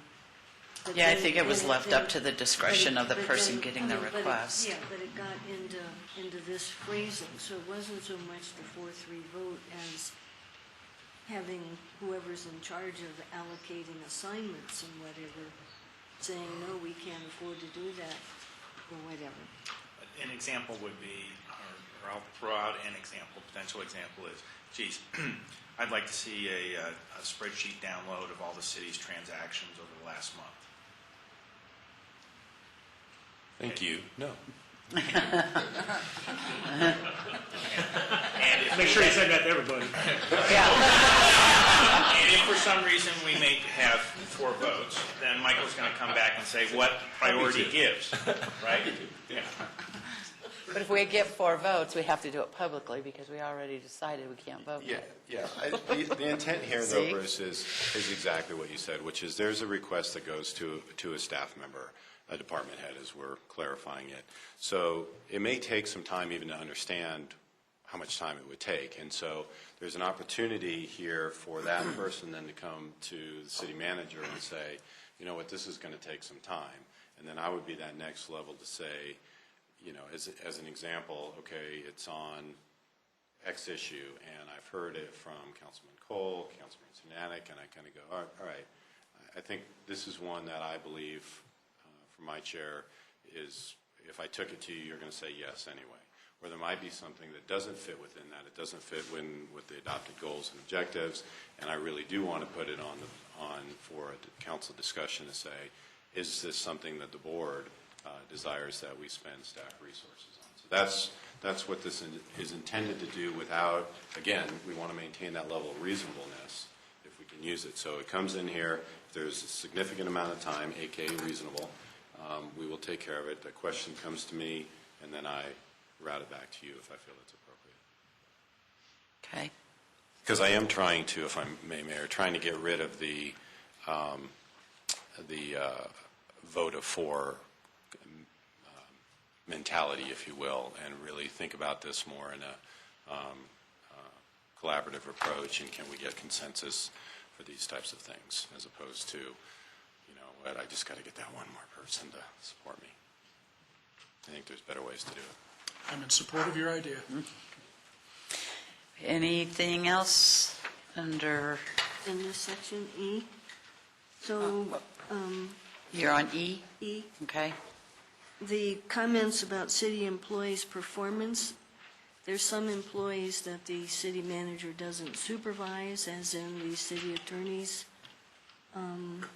domain, and I'm trying to remember now who the judge might be supervising, but we need to word this so that not everything would get reported to the city manager. So we can let you. We can add that back in. We had yes. it in the original, That's in right. the current one, so. I think it's a good point. We'll add it back in. Then, let's see if I've got. I myself would like to keep part of what was for F. Part is in the current thing. So this, right now, this says, the new one says, council board members and city employees should strive to communicate openly with each other. That's good. But I would like to retain this other part. This may lead to frank discussions intended to be held privately, to foster open communication between council, board, and commission members and city employees. All are encouraged to respect the privacy of the communication. This is because part of what we've been experienced is sometimes you have this little discussion by email, and the next thing you know, your email has been sent to 5,000 people. So the idea is to get somewhere in here, either the wording I just said in our current one or a variation of that. In the old protocol, where are you? What page? Page 5, top of page 5. Yeah, mine is in little bitty print, so it's different, but it's in D6. D6 in the council employee. Well, let me find out. D7 on the. I'm sorry, to save paper, I make mine real little bitty print, so my numbering is different. D7. I just put Kirsten, did you have any comments for you on that one? Yeah, D7. Thank you. D7. If we add that back in, we just need to clarify, I mean, this in some ways runs contrary to the evenness of information. Yes, to I would some extent. strongly object to putting that language back in. Because, I mean, not... Leads to the unevenness of communication and an inappropriate protection where material information should be made available to the body. Well, then maybe we need to keep that piece of it. I just think that the idea is to respect privacy of information. If it's material, that's a different issue. So if you want to say unless it's material or whatever. And But- I still strongly object. Okay, so I'm going to stop emailing anybody anything, probably lest it show up someplace. So I'll just resort to phone calls, so. I'm teasing with that piece, but the idea was if you think you're having a private conversation, your private conversation shouldn't show up all over the world. I can appreciate some of that, but it's that privacy should be at the body level. See, that is part of the controversy, because really if something is truly going to be privileged and confidential, then we need to rely on the legal tools that allow us to do that. For instance, in the executive session setting or seeking legal advice, and those are where the real protection lies. Beyond that, there isn't any real protection for any communication you have, and it would be considered public, whether it's through an open records request or something of that nature. But the concept of respecting the communication between you and another individual is not wrong and should be honored as well. But if you put this in here, But is there a way for you to phrase something that gets at respecting that? Well, you all have to decide if that's what you want first. But yes, there is a way if that's Rather than what this the group. language. Other than this language, Yeah. I think we could capture the intent, but you have to decide first if you want to have that concept in your document. Does anybody else have a comment on this? Bruce Stallman? It strikes me as an issue of balance.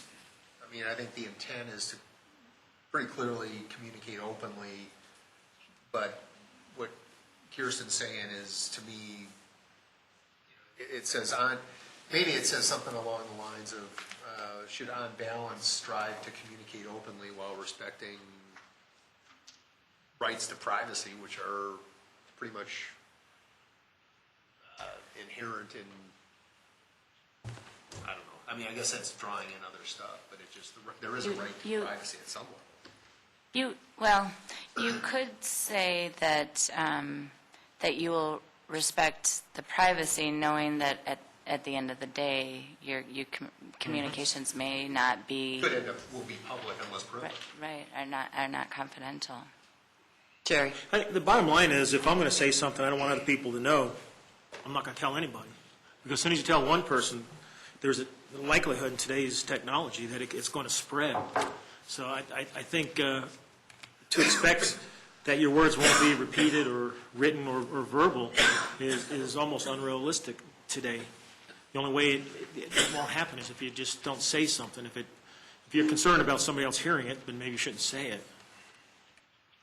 Michael? And I guess based upon some of the changes the council has made up into this point, this one is actually in contrary to one of our PD personnel policies, as well as it deals with chain of command and ability to communicate directly either with the city manager or the council. And it seems to me this may be in conflict with how we have been talking about the council now communicating with the manager and the department heads, because you've talked about not having conversations that influence more amongst yourselves. We're going to be rewriting the section dealing with who you make requests to and how that happens. And so I guess I would put on the table of, do you need that sentence at all? Could you just remove F completely?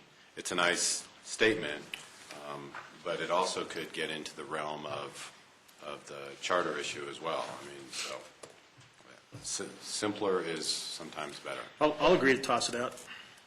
You think Toss that's out reasonable? number 7? F. I mean F. Well, Yeah. and I was actually thinking the same thing, because as I read it, it really doesn't say anything. I mean, it doesn't have any substance to Well, it did. any of the intent that you may have wanted. And no, I agree with Phil on 7. I don't like that old 7 at all either. So, I mean, I don't know that it needs to be there either. Yeah, not after if we don't include the rest of it, then I see no reason to include that part. Okay, is everybody cool with removing F? Amen. Okay, Don? I'd be cool. Cool. Anything else on G. council boards? Peggy? G says, all boards shall be given sufficient advance notice of a council meeting, blah, blah, blah, blah, blah. Well, that's not any kind of guideline. We had in the current one at least a week in advance.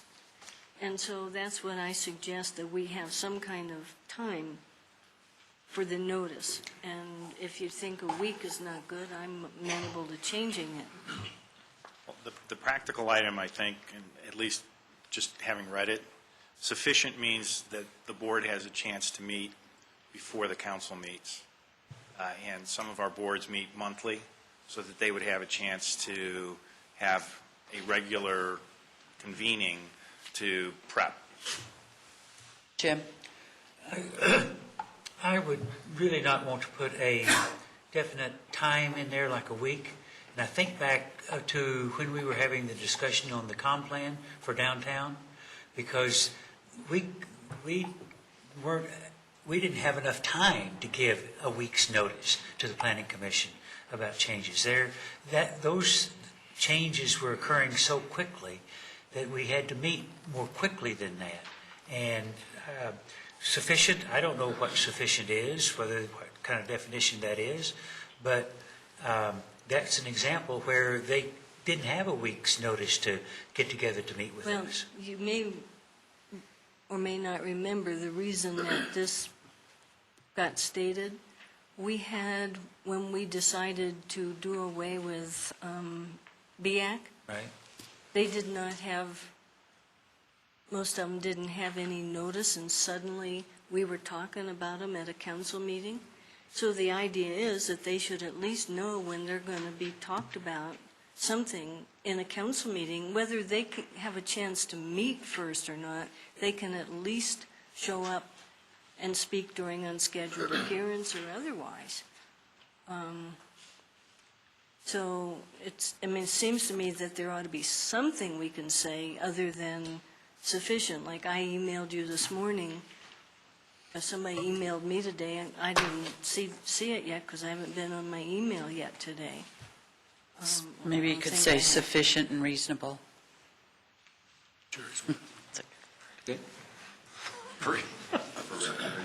I'm serious. Oh, okay. Just checking. I don't think that does anything. So. You were suggesting, what, 1 week? I was thinking a week. I could do even with 3 days, 4 days, whatever, but I just think there should be some kind of, now, I guess if you call people, maybe even that morning will do, but. If I may. So I also amended the sentence at the end to say, because it used to end at the word item, and I said allowing for schedule and preparation. And that was to try to broaden the scope of this to say there are circumstances where you want to have, it's not just if you're going to be the subject of a council agenda item in the sense that you're going to talk about it, you might want to have a work session with them. And so the idea is, and I think it was Councilman Cernanik who just gave the example of, you might want them to go and prep because you want to have a joint work session to talk about X, Y, and Z. So it could be a month notice out. It could be 3 days out. So I was trying to broaden a little bit, addressing, having just lived through the downtown comp plan example, but it provides some direction because it's going to be most likely either the manager or the mayor that's going to say, hey, this needs to happen, because it could come from the board, it could come from the council saying we want to have this discussion. And so it provides us enough, at least in my mind, enough of a direction to say, okay, we're going to look at what the topic issue is, what is the content of it, and we're going to contact the planning chair as an example and say, hey, this is what the council wishes. Do you want to have a meeting beforehand? Do you want to prep for it? When do you pull your folks together, et cetera? So I did not have that history, Councilman Cole, on the BAC. Yeah. But that was my intent in this. Okay, let's run around and see if everybody's okay with as is. Jim? I can leave it as is. It's still an interpretation of what is sufficient, and that's up to each person's individual determination, I guess. Jerry? It's good. Phil? Fine, except for you might want to wordsmith it a little bit so that it's not just the board is subject, it's material to that board. Say again? Okay, the language says a meeting for which the board is the subject of the city council agenda, when it's really an item of interest or involvement, that board. Topic, It's in their subject purview, matter. something that's different than just the board. Pertinence to the board or something. Okay. I agree. Bruce? I agree. Okay. Phil. I agree, and with Phil. Okay. Peggy? No. Okay, I agree with Phil. Okay, so we'll wordsmith 5G, where it says the board is the subject. Okay. Anything else under that? Okay. 6, involvement in administrative functions. Anything there? 7, council. Just one comment on, I hope the sentiment is right, but never will we all have exactly the same information. You know, we all come from our own life experiences. It's not up to the staff to deal with our life experiences, but the information that is shared, that's material, should be shared with the body. That's the way I would interpret that. Any other comments on 6? Just the format indented. Yeah. Oh. And, okay, 7. Any comments on 7? Jim? Yes, about third line from the bottom, the beginning of the sentence is members should refrain from having an ex parte, not partial. Oh, yeah. That's right, I saw that too. Thought this was a legal document. Details. Anybody else on? Hold a second while I check. This is one part of something that is in the existing one. I think items 1 and 2, subparts, should also be included. So if you find that section on your other sheet. Say that again. It's on pages 5 and 6, what Peggy's talking about. In section F. Section F, she wants to add back in 1 and 2.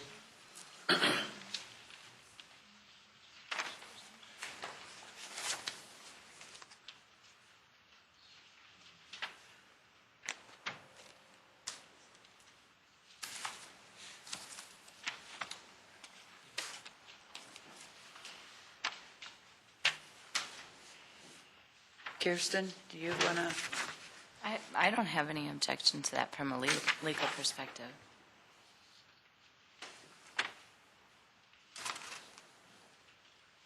Want to explain why you want, what your thinking is? Well,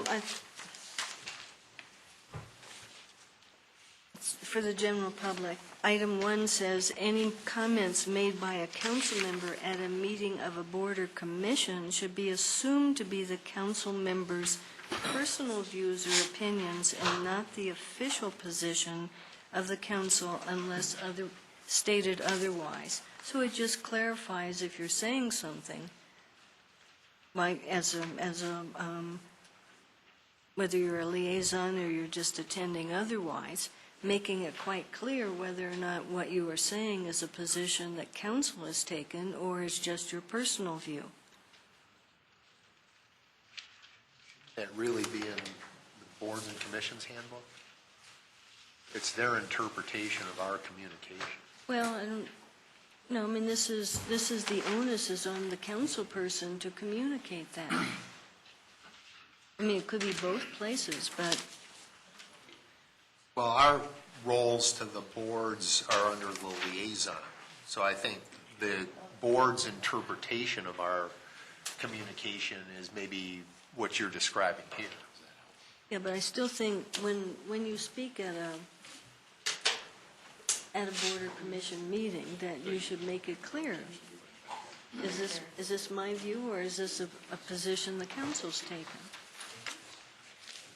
I mean, it seemed to make sense when we decided to do it in this version. And so while you're meditating on that, then item 2, since the attendance of 3 or more council members constitutes a legal council meeting, council members should advise the city clerk at least 24 hours in advance of their planned attendance at a board or commission meeting for which the council member is not the liaison, or at another function where discussion of city business is anticipated, so that appropriate and timely notification can be prepared and posted. That way, you've given notice. You remember when several council members used to attend the pub, and those were posted because 3 or more people were often in attendance. Well, I guess I would assume that one is a replication of something that's elsewhere in the code, which is why it's not in this. I mean, I assume the posting of Meetings is, yeah. Yeah, that would be separate. The pub would not appear to fall into that, in my opinion, and we just got confirmation from the city clerk that she would be okay with putting 2 back in. We could put 1 into the section on making public statements, or just, it's a little bit duplicative, because you have section 4 is making public statements. So we could add your 1 back in there and then add 2. 2 to number 7. Yeah, 2 to 7. Okay. So does anybody have a, So just. one is really already in 4. I don't see that. I mean, I see 4, but I don't see that the way 4 is worded. It's the concept of differentiating between your personal opinion and being authorized to speak. Yeah, but So 4, we could blend them, okay, would be yeah, my recommendation. Yeah, Okay. that would be fine. Thank you. Okay, everybody okay with blending that in, and is everybody okay with adding 2 onto 7? Okay. Anything else on 7? Well, actually, on the 2 one, I guess I would, to me, again, I think adding, we know what the posting requirements are. I mean, if there's more than 2 council members at a meeting, we know it's got to be posted. I don't see where that's something, I think that's well understood and it's in the Well, code. no, but the idea would be, let's say, since I'm probably going to be lonely not going to some of the library board meetings, I might want to go, and maybe for all I know, you might want to go, and then Bruce, if he's appointed, would be there. So you don't just show up, wouldn't have been posted, but if you know in advance you're planning to go, and then the city clerk finds out not just me, but also you or somebody else wants to go, that would give her the heads up to post it. But aren't those meetings posted anyway? I mean, the Fine Arts Committee meetings are all posted because they're public meetings, aren't they? No, they're not. They're not posted in that form, as, it doesn't say at the bottom of every meeting, there might be 3 council members there. We have a special wording that we use when 3 or more council members are going to be at a certain place or a certain meeting or whatever it might be. We have certain wording that we use. All right, if you guys want to put it in, I'm okay with it. If everybody I see no constraint other than, hey, given a heads up, I'm going to be there. I guess On another variation of that, kind of where Peggy was going, I would be a little bit more concerned about 3 council members showing up at a Board or Commission meeting. That may go into another level of discussion we need to have as to whether that's appropriate and under which circumstances it would be appropriate. Jim? Well, I think there's another example, too, where that might go into play, and that's Tom Christopite's pub meetings. Because there are times whenever I think there are more than 2 council people. Well, that's a public meeting. Those are posted. Those are posted always. They're on a permanent posting that says at the bottom that there's 3 or more council members, could be 3 or more council members there. And he's not a Board or Commission, so it wouldn't, this doesn't cover that. I mean, there's also, isn't there something about casual meetings? I mean, there's like, state senators and state representatives have meetings, for example, Blueberries, and there's multiple times where over at least three council members show up. But it's not a coordinated meeting, it's a casual meeting because you're interested in something that's happening. But I think you're not there to conduct city business. Correct, exactly. Right, I mean, just because 3 or more show up doesn't mean it's a meeting. I totally agree. Yeah, I completely, and I don't think this is where you're specifically, because it's a board or a commission. That's right. Okay. And lots of boards and commissions, their issues are going to come back to council anyway. So in some instances, they probably shouldn't have more than 3 there anyway, just their liaison. More than 2. More than 2. Yeah, that's part of why we have liaisons, so we all don't have to go to the meetings, too. So, okay.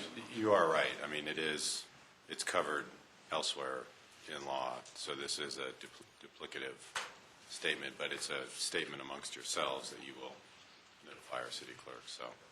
Are you okay with it, Bruce, going back in? I'm fine with Okay. Fine Bruce? was what, that it stays in? That we put 2 in, 7? Bruce, So Peggy? F2 goes to 7A1.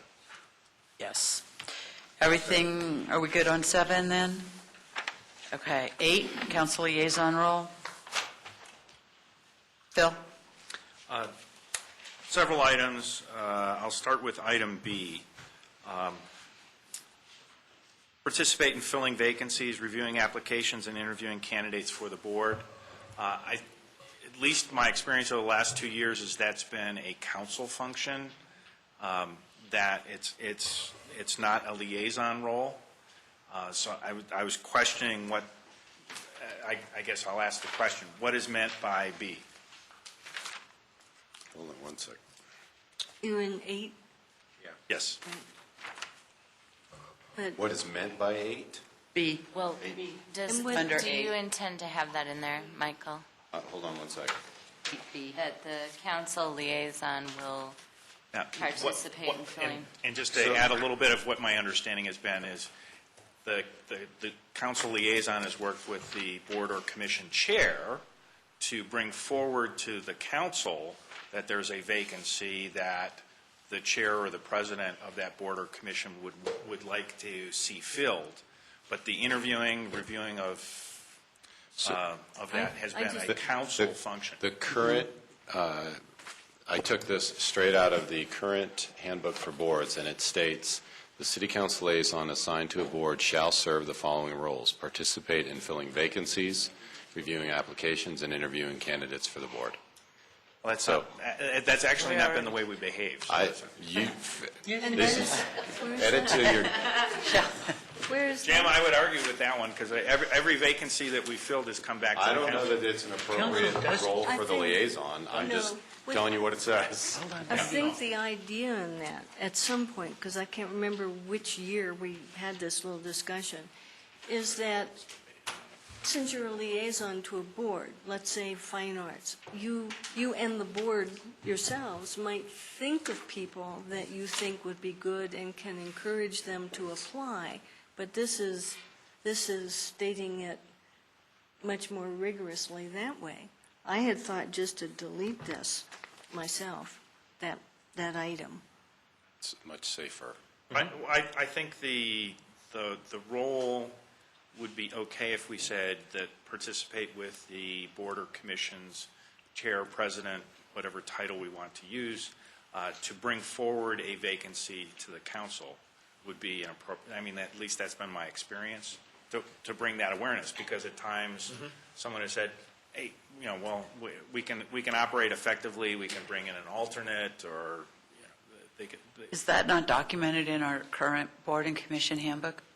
I don't know where it is, but. Because I know we changed that a couple years ago because of the way it was real clumsy. So we clarified it, but I don't know if it ever got written. That how we would handle vacancies, that they would come to council. It does say, it currently says, although we're looking at making changes to this too, is communicate with the board when city council communication is needed and not legally prohibited, and serve as the primary two-way communication channel. Attend board meetings, participate in filling vacancies, reviewing applications, and interviewing candidates. Serve as the primary council candidate. Let's see. It doesn't really address that issue. But it does talk about the two-way communication, does. which is what Phil's saying, is that the board says to the liaison, That's right. we need, and it goes back and forth. Maybe we clarify that a little bit more I in the believe I handbook. cut and pasted directly out of the existing You did. document. It appears as if you did. For, there is a section to the mayor's question on page 10, Kirsten, appointments and vacancies. So maybe you can take a quick run through that while they keep Jim? talking on it. Oh, I'm sorry. Oh, that was it. I was just. Okay. Again, my literal reading of what this says, you go back to what the heading, council liaison shall participate in filling vacancies, reviewing applications, et cetera. And we do that. As a liaison to any of the boards and commission, we help fill the vacancy, we review the applications, we interview the candidates for that board. And that's all that is saying. Council liaison shall participate in filling vacancies, et cetera. But the whole council does that quite apart That's right, from but that liaison. doesn't, but if you're liaison to fine arts, you're not prohibited from participating in filling the vacancy. This just allows you to participate fully in filling that vacancy as a liaison to fine arts, Yeah. because you shall participate. But there's Unless- nothing that says that you can't participate. Yeah, nothing else says you can't. I mean, Well, maybe we could say participate with the whole of council in filling, so that it doesn't seem as though you're excluded. Or remove it, because I think the Yeah, intent it of this repeats. is, if I'm a liaison to the Fine Arts Board, this is, you're telling me what my responsibilities are while I'm away from you. right, right. And what are your expectations of me while I'm not there? And so that's, I believe, and so if you're talking about something that's coming back, don't include it in the liaison role, because now you're sitting as the body again. Okay, is everybody okay with removing it? You bet. And Phil, to your point, I think really what you're describing is sort of implicit in paragraph A. I think so. Yeah, that's where I didn't know what B, Right, I agree with you. I was struggling with it. Yeah, with B gone, it's all clear. Anything else? Second information,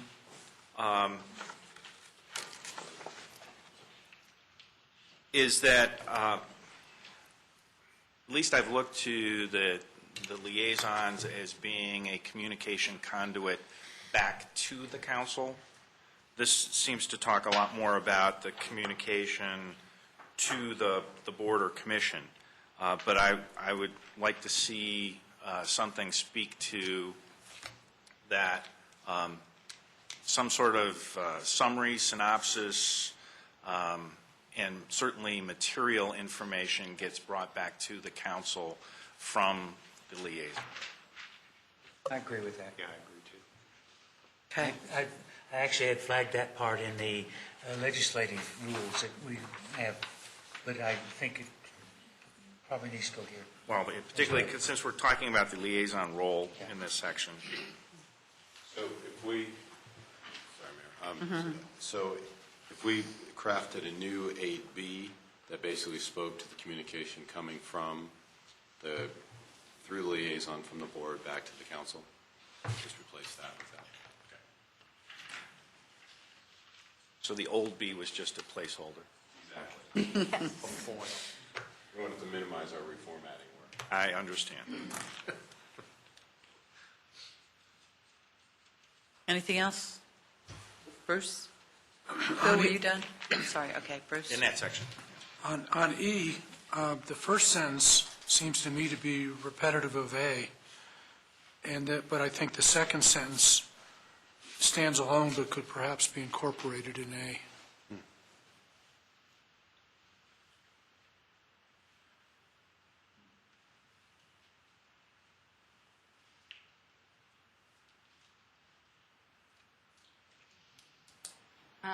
Don't look at So you, is that what you we said? could, yeah,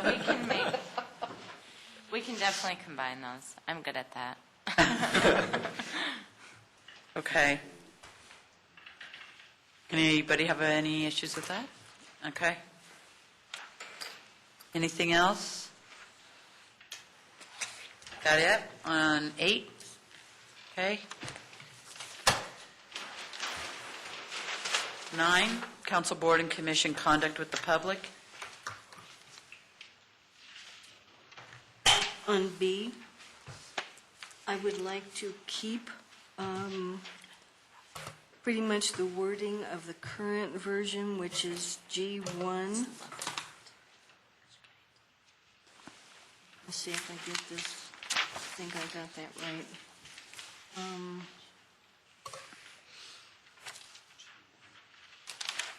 So that it would read, council boards should be welcoming and respectful to speakers without exception. Addressing the city council or boards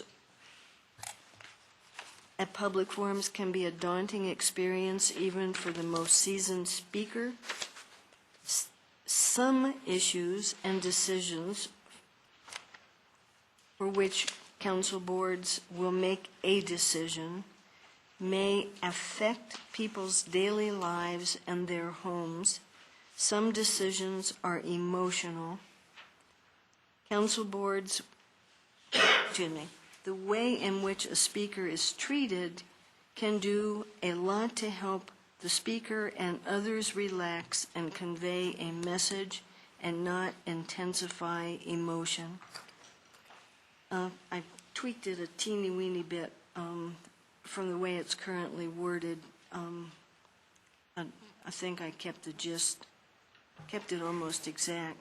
But the reason I'd like to keep that in, we have very rarely, but when we have had it, we've had some big public hearings on some emotional issues. And in my head, how the council deals with people when they come to speak affects people who are in the audience, whether they will want to speak or at a future time somebody else wants to come and speak. So I think keeping that part emphasized about the reason for this longer wording, I think is really important.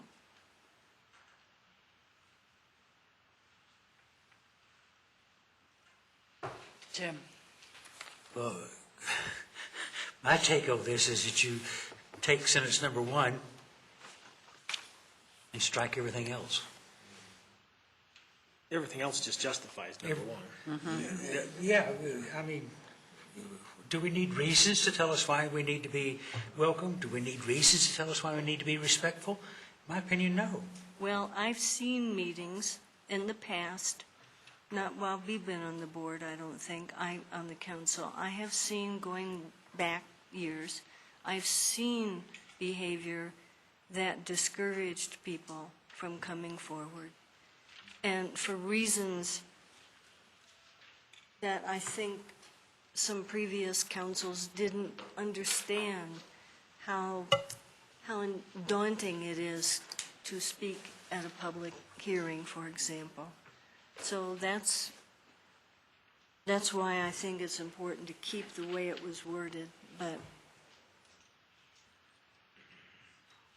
and I've heard people say they wouldn't speak because of how they saw other people treated. Well, Jerry? We are a new board, and I think it's going to be up to our behavior on how we treat people. It's going to be what we do, not what is written. I mean, we can get tea and crackers for folks, too, to make them feel more comfortable. But I think it's still going to be how we treat people. And I do think that first sentence is the most important thing there. And I think making it more lengthy just doesn't do me any good. Mm-hmm. Phil? I'm okay having it be shorter. What I'd like to see, though, is not just in B, but an expansion in this section that deals with communication with the public or inquiries that come from constituents or others, not just speakers at our meetings, but that we treat folks with respect and that we don't limit it just to speakers and their presentations at the meeting. I'd agree with that. Bruce? I think Jim and Jerry are technically right. I mean, you could basically just leave that first sentence in. But I'm going to agree that in this one in particular, we're sort of setting a tone, and I'm okay with leaving the rest of this in or making Peggy's changes on this one by virtue of the fact that I think we are okay saying a little bit more about it, although I completely agree that it's captured in, the essence of it is captured in terms of respectful without exception. But I'll also agree with Phil that I'd like to see it, I agree it needs to be expanded to other forms of communication, not just someone who comes down to the council. Bruce? I'd be for leaving the current wording. I would support Peggy's concern that this is a very important part of what the council does, and I would like to see Phil's concern about how we treat constituents in other communication arenas added. I captured that to include all public interactions. Peggy? Okay. I just have a quick comment on this. I would be okay with going with the first sentence, but I think adding a second sentence that kind of adds like a 1-2 punch to just even drive it home further. I don't think that the daunting experience, seasoned speaker, emotional, I don't think that stuff drives it home as much as maybe just something that would say, remind people who the citizens are, that the citizens are who we work for and who we represent and are entitled to nothing less than our highest level of respect. And, maybe something like that just, like I said, just kind of another, something more powerful, but keep it simple. You may want to look at, in the old one, it's talked about refrain from showing signs of partiality, prejudice, or disrespect. That type of wording as your second sentence. That would help me. It's in the first paragraph, David. Mm-hmm.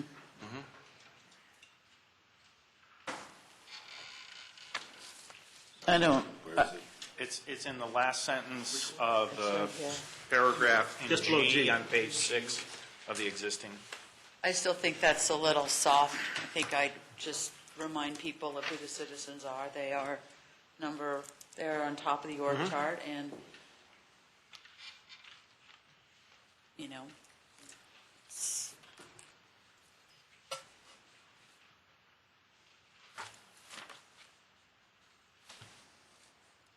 Okay, anything else on 9?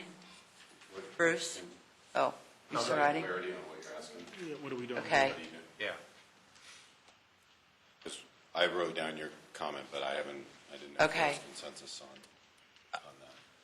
that. It sounds like everybody's good with Phil's and Bruce's request to expand this to all public interaction, not just during the public comment. And Debbie, a thought I'll offer is proposed protocols and standards of conduct in our purpose and intent. If we want to be talking about the constituents at the top of the org chart, it might be where to put it rather than the specific communication interactions. Where are you? It's page 1, number 1, purpose and intent, right at the beginning.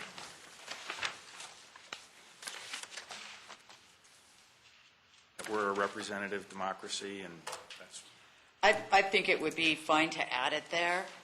I think that part of the way this document will be used is that when you are needing specific information on a specific thing, you're going to go there.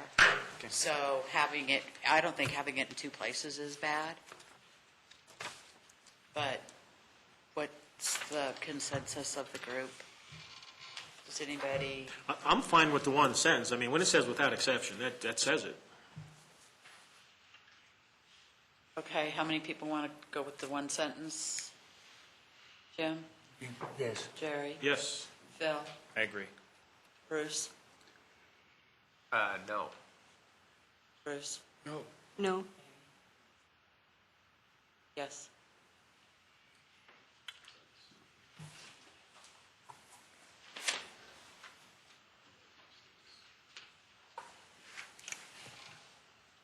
Okay, anything on C? Yeah, I'd like to add the last sentence on the current one. We have the first two. The last sentence is, if a speaker is off the topic or exhibits behavior or language that is disruptive or disrespectful, the mayor or chair should interrupt, focus the speaker, and reestablish the order and decorum of the meeting. I'm sorry, what number was that on your? On the current three? one? Okay. Do you want to add it back in? Yes. Does anybody have a problem with that? Any questions, discussion? Everybody okay? If you're opposed, oh, you have a question? Okay, No, it's Bruce. just discussion. I think it's helpful to the mayor or the mayor pro tem to know that that's an authority that they have. The few times you may ever need it, it's good to know that it's there. Been used a few times. Been there. Does anybody have any problems with that, Bruce? No, I'm good. Okay, moving I on. got a different issue. Okay, so we're good on that? Bruce? Going back to A, I guess I was going to ask if we could, on the last sentence there, or the last line, it says respond immediately unless specifically requested by the mayor/chair. I think it should be by a council member. I think there's been situations where somebody's piped up with a question that's, is worth having staff respond to based upon a comment from a citizen.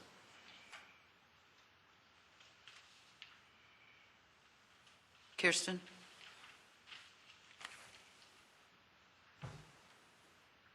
Well, yeah, what about council member and manager? Well, Or do you have a better? I mean, my take, and the reason it says mayor or chair, is that the mayor or the pro tem is running that meeting. So I guess what I would anticipate in that is that if the council, if a citizen makes a comment that, and It's directed to the mayor. it's that you would turn to the mayor and say, can we get a response on this? And then the mayor is the purveyor of that meeting. If that's Is it, so I would leave that discretion if you need additional clarity, but that was my intent, is that as a The mayor mayor running directs a it. meeting, and they ultimately will make that call of whether or not we're, based upon what the context of the meeting is, how long has it been going on, is it a quick down and dirty, or et cetera. So, Well, it would seem to me maybe that the council would be the one requesting. So, for example, if Bruce or I said, could staff comment, then the mayor would say, do you all agree? So that would be the vehicle. But it seems to, because I have more than once said, could somebody respond right now, right? Right. Otherwise, the mayor will say, we'll get back to you on this or whatever. and I guess from a protocol standpoint, my preference would be is that you just turn to the mayor and say, can we ask staff to respond to it, just as you would, to gain the floor in general, but maybe that's a nuance. Well, that- no, that's okay. That is small, but that essentially we're putting the mayor in charge of running the meeting and keeping that reins over there. Well, you could say, unless specifically requested by council and put into record by the mayor or chair. So that it is like a council request too, and then the mayor puts it into record by stating it. Yeah. Public comment received. Everybody okay with that? Well, can you state that again? Specifically requested by council and stated for the record by the mayor. So to me, this isn't really about the record. I guess if you want to have a clarifying sentence, what if we added another one that said, a council member may make a request to the mayor/chair for an immediate response or something like that, so you're clear that you can do that. I mean, in practical matters, I'm sure that's what you're going to do. Well, I understand where you're going. That's not the way it's been operating. That normally, if Bruce or Peggy or anybody's got a question, they ask it at that time without getting permission from the mayor to speak. But either way, I don't really have a strong feeling. Which is essentially where I was going. I mean, Jim's saying how we've been doing it. If we all want to, I understand what you're saying, and that it's, in terms of the interaction, it's the hierarchy is fine. If that's how we want to do it, I don't have a problem either way either. I think the question is do you want it formalized by the chair, or are you willing to take it from a council member's request? It's truly you. I'm just saying that's. Yeah, I'm taking it from the body, so you guys decide. You want to filter them? Okay.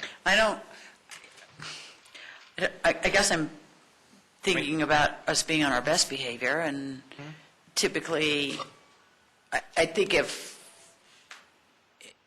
someone wanted more information or wanted to send that request and someone else really thought it wasn't necessary, then there could be a discussion regarding that and then a determination made. But I don't know that we need to.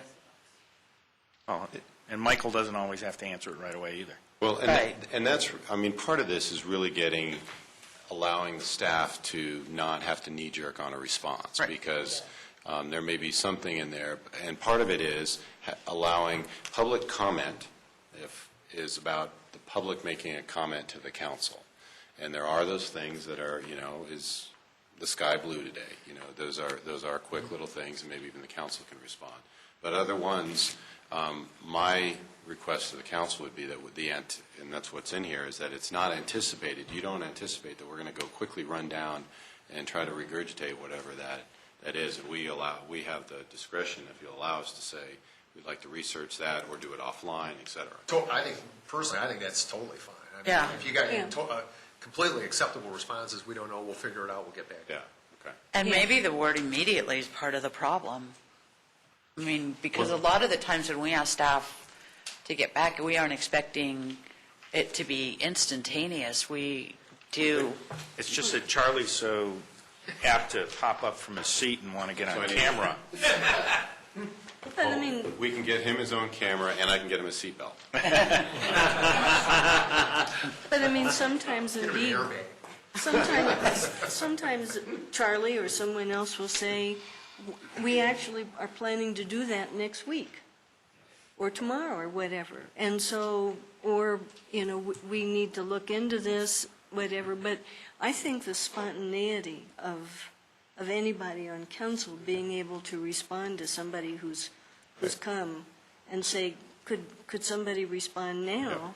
Then, hey, we need 6 weeks or several days to research this or whatever, but we'll get back to you. So if we just change the mayor and chair to say council/board, does that work for you? Mm-hmm.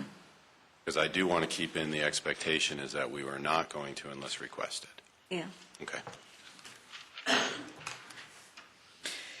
Okay, anything else on 9? Okay, 10, 10, pledge. Peggy? I want to omit that entirely. Peggy would like to omit the pledge entirely. Discussion? I think when we take our oath, we centrally commit to doing this, and if we're slipping up, somebody better shape us up. But I think this bothers me, because I feel that I already have committed to doing this when I took the oath. And this is in here since this was me. I could make, and again, this is your document, but let me explain the rationale is that this is a kind of a summary statement of that commitment to the community that you guys have been talking about. A lot of these things, I think, are self-evident in themselves, but the intent here was basically, it was, that final commitment saying, here's a pledge responsibility, fairness, respect, and honesty for it. So it's the slamming the point home. But again, your document, you guys decide. Peggy, There's no open pledge. discussion on this one, but what do you think if, rather than a pledge, it's personal expectations? For a title? Yeah. I'm throwing that out. Let me, it takes me a second to digest. So. That's fine. Let's have a conversation. Well, I was thinking that rather than necessarily, since we already do take an oath, that we don't need it, but if it's one of those things that stated, because you recognize this is also one of those things that goes to a board and commission too, and it's my personal expectations of me. Yeah, And because if I they re- don't get Now, I'll sworn have in. some fun with number 2. I avoid actions that might cause the public to question my independent judgment. Well, I'm sure some people must question all of our independent judgment from one time or another. Or sanity, so, or... But, I mean, it just troubles me that if we take the solemn oath that we take, that we would need then to pledge here something additional, as though we didn't take that oath really seriously. What about just putting the oath in there? I don't have a problem leaving it like it is.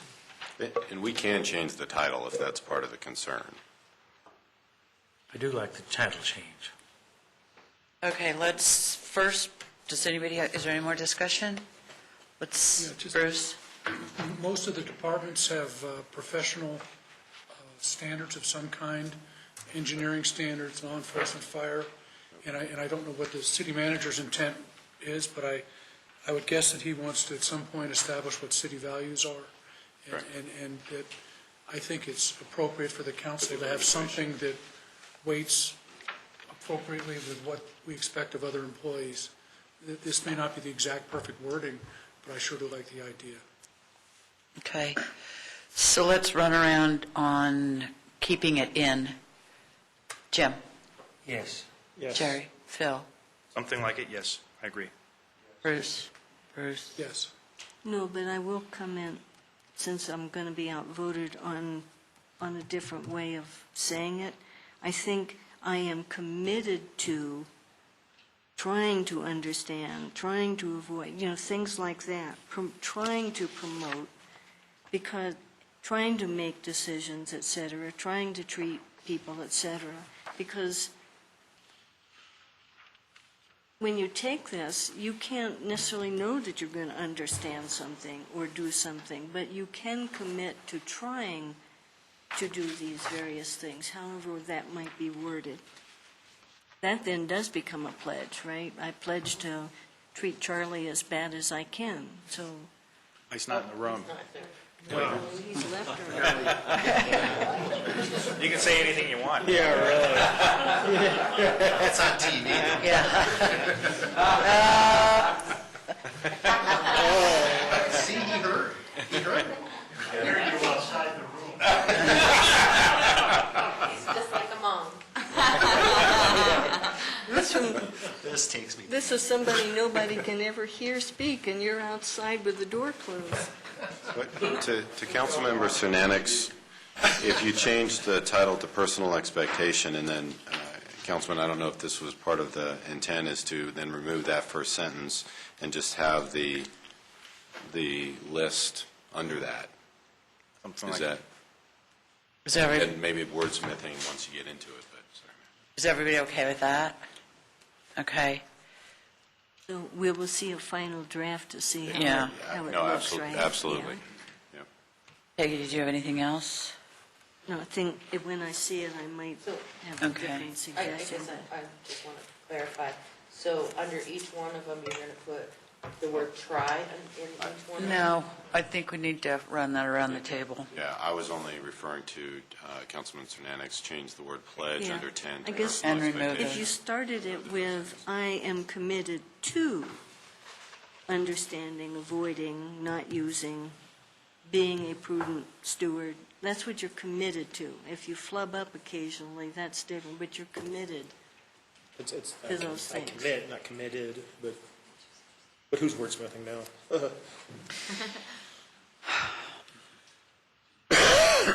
Jim?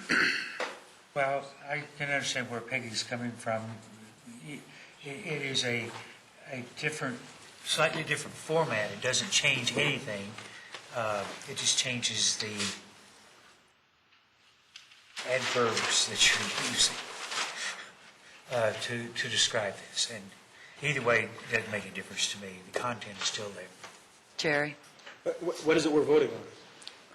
Whether you want to change this to I am committed to, I am trying, something else that staff would I have no put problem back together. as it's worded. Okay. Phil, as it's worded or with tweaks? I'll be with Jerry this time. Okay. Bruce? Peggy, I think if we change it to personal expectation, it captures what you're trying to do, so I would leave it as is. Because it's the expectation that we are going to do this. Well, just grammatically and logically, to say, these are my expectations, and then say, I understand that, well, that means right now you understand, as opposed to you have an expectation to do something. I guess when I hear "I will try," it's kind of like I'll give it a shot. No, but I'm saying, so, ignore, forget the bit about I will try. I think, I'm an editor, so I work with it and I see how the parallelism and so forth work.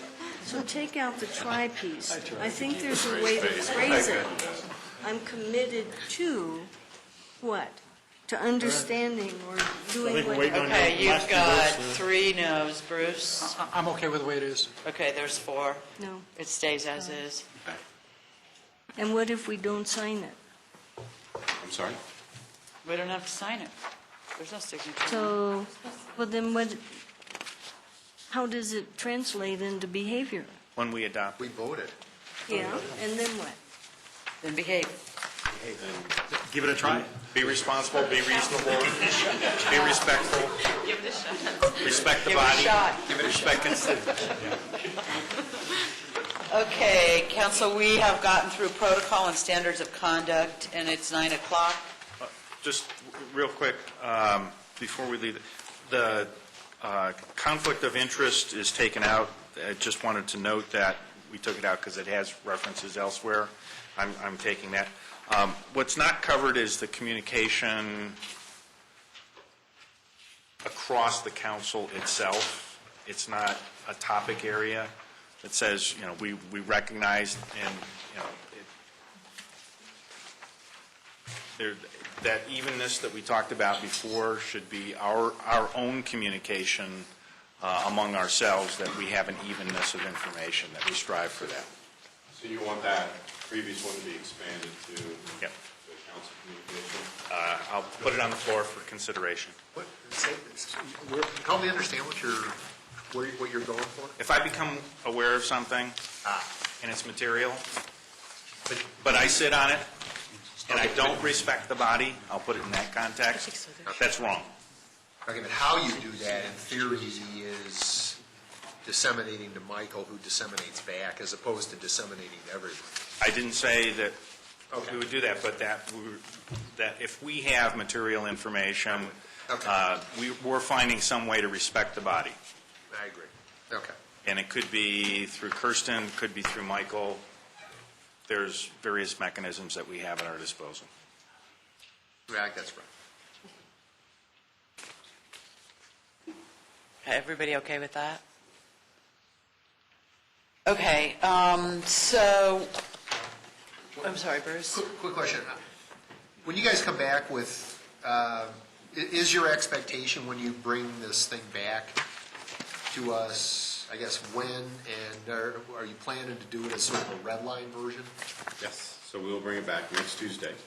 Okay. And we have, since these are self-imposed dates, we will just extend it to whenever we get through these conversations. And then what we'll give you at an open meeting is the final complete package to say. Okay, but when we'll review it as sort of a red line so we can see what was deleted and what changed. Yep. And perfect, okay. This is much easier to redline than Yeah. the reason we didn't give you the red line version of the last No, one. I think that's great. But that request was made. Yes. Even. Denied. Evenly. Reasonably. Yeah, not a reasonable, you would have just shredded it at the second, so couldn't make heads or tails. So I would propose, if you guys are willing to go into travel reimbursement policy, and we could probably get through that fairly quickly, and then then we move next meeting to the proposed legislative rules. And we have, Mayor, if I may, we have not changed the travel reimbursement policy. There was actually a question to you all about the desire to have a separate travel reimbursement policy, or when you develop this, the city has an employee personnel travel and training policy, which I actually didn't bring copies of. I should have, but I thought about it. And is there a need to have two separate policies? Is this and we can the employee version? This is yours. What's Yeah. the difference? And frankly, I think that because this booklet is going to be ours and it's going to become like our Bible, that it's important probably to have this in here as opposed to having to look at what the employees.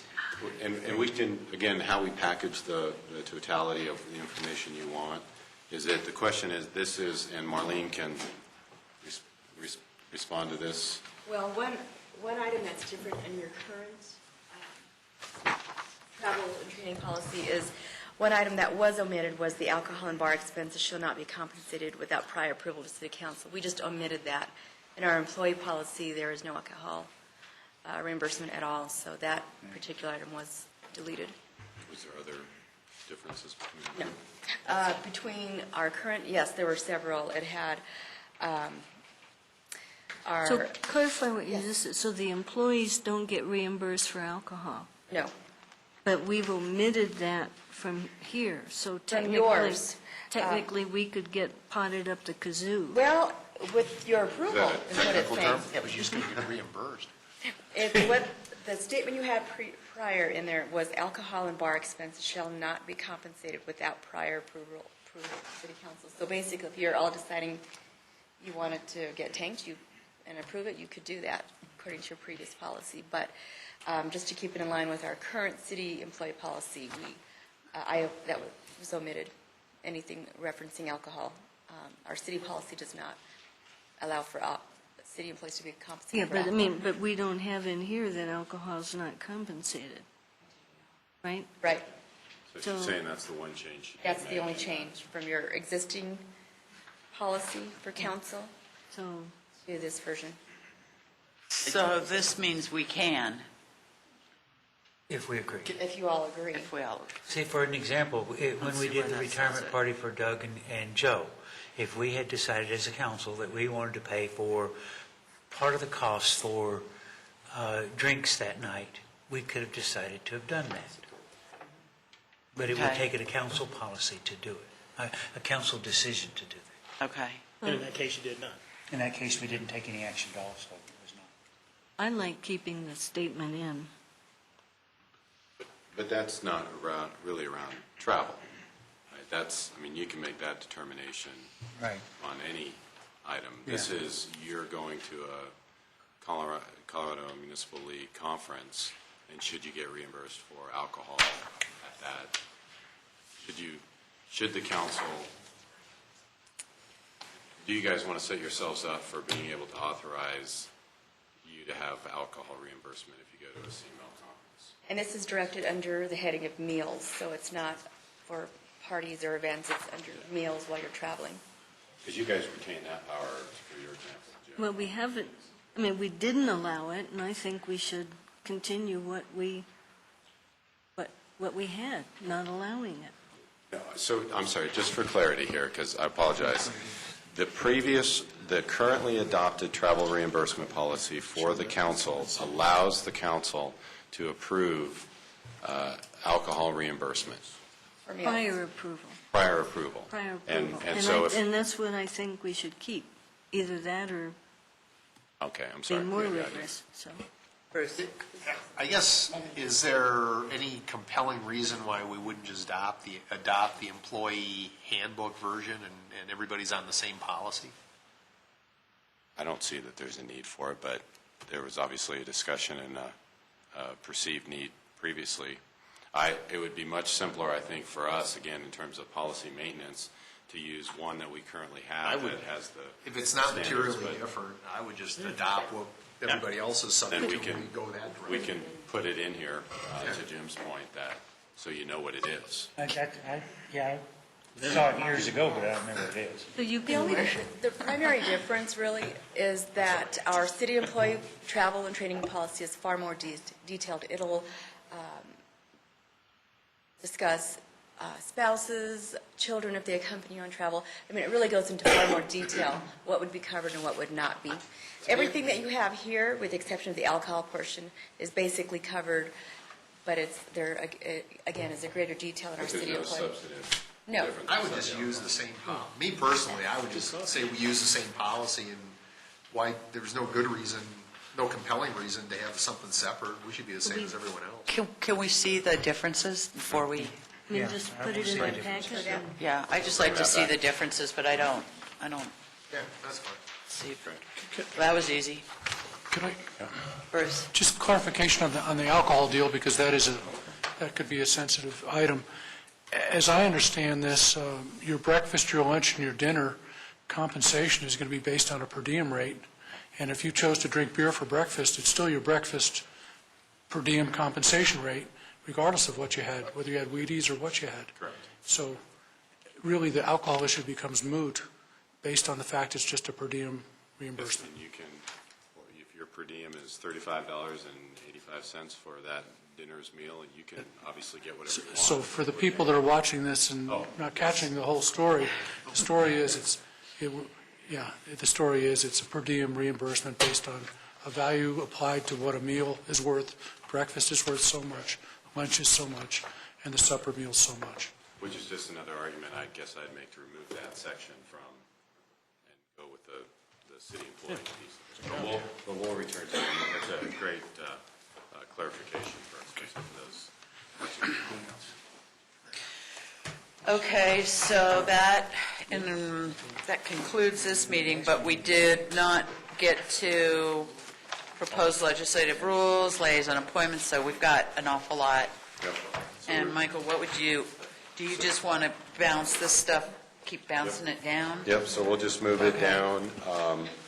I don't know off the top of my head what our original start time was for the 12/6 meeting, but let's look at that, Mayor, and I'll follow up with you on start time for that and talk about what that agenda would be. At least according to the syllabus you put out, it was 5 o'clock. 5 o'clock? 5 to 7. Okay, so I have a request. Okay, we're not finished. When's the test? Please, Oh, I see it, yep.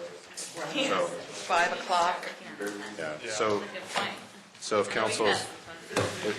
if council's comfortable, let me look at these items and see if we can make some sense about how long we think it'll take to both get through this and possibly start the goals and objectives, and I'll just work with the mayor on finalizing a start time unless And so nobody clarify, wants to and start earlier than 5. and we did say they're all here, right? Correct.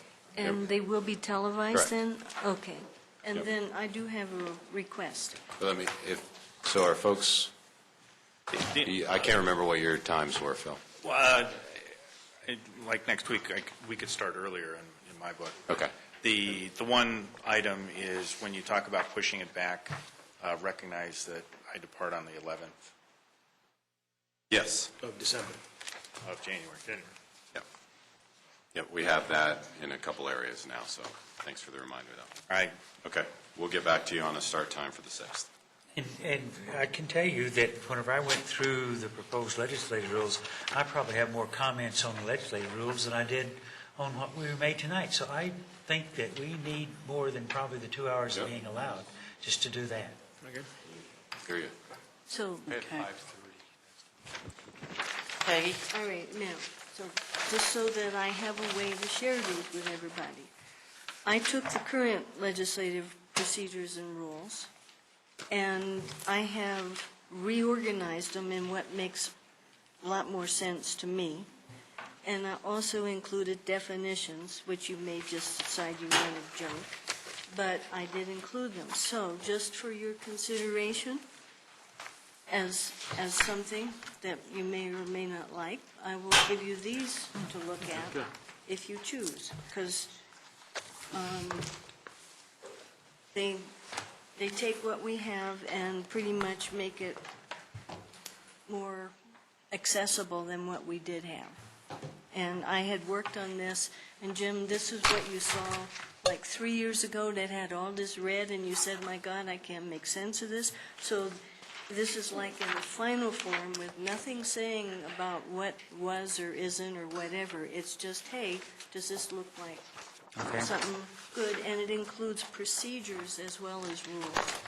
So like if we suddenly had to have an emergency meeting, how the devil do we do it, and where can we schedule it, and stuff like that.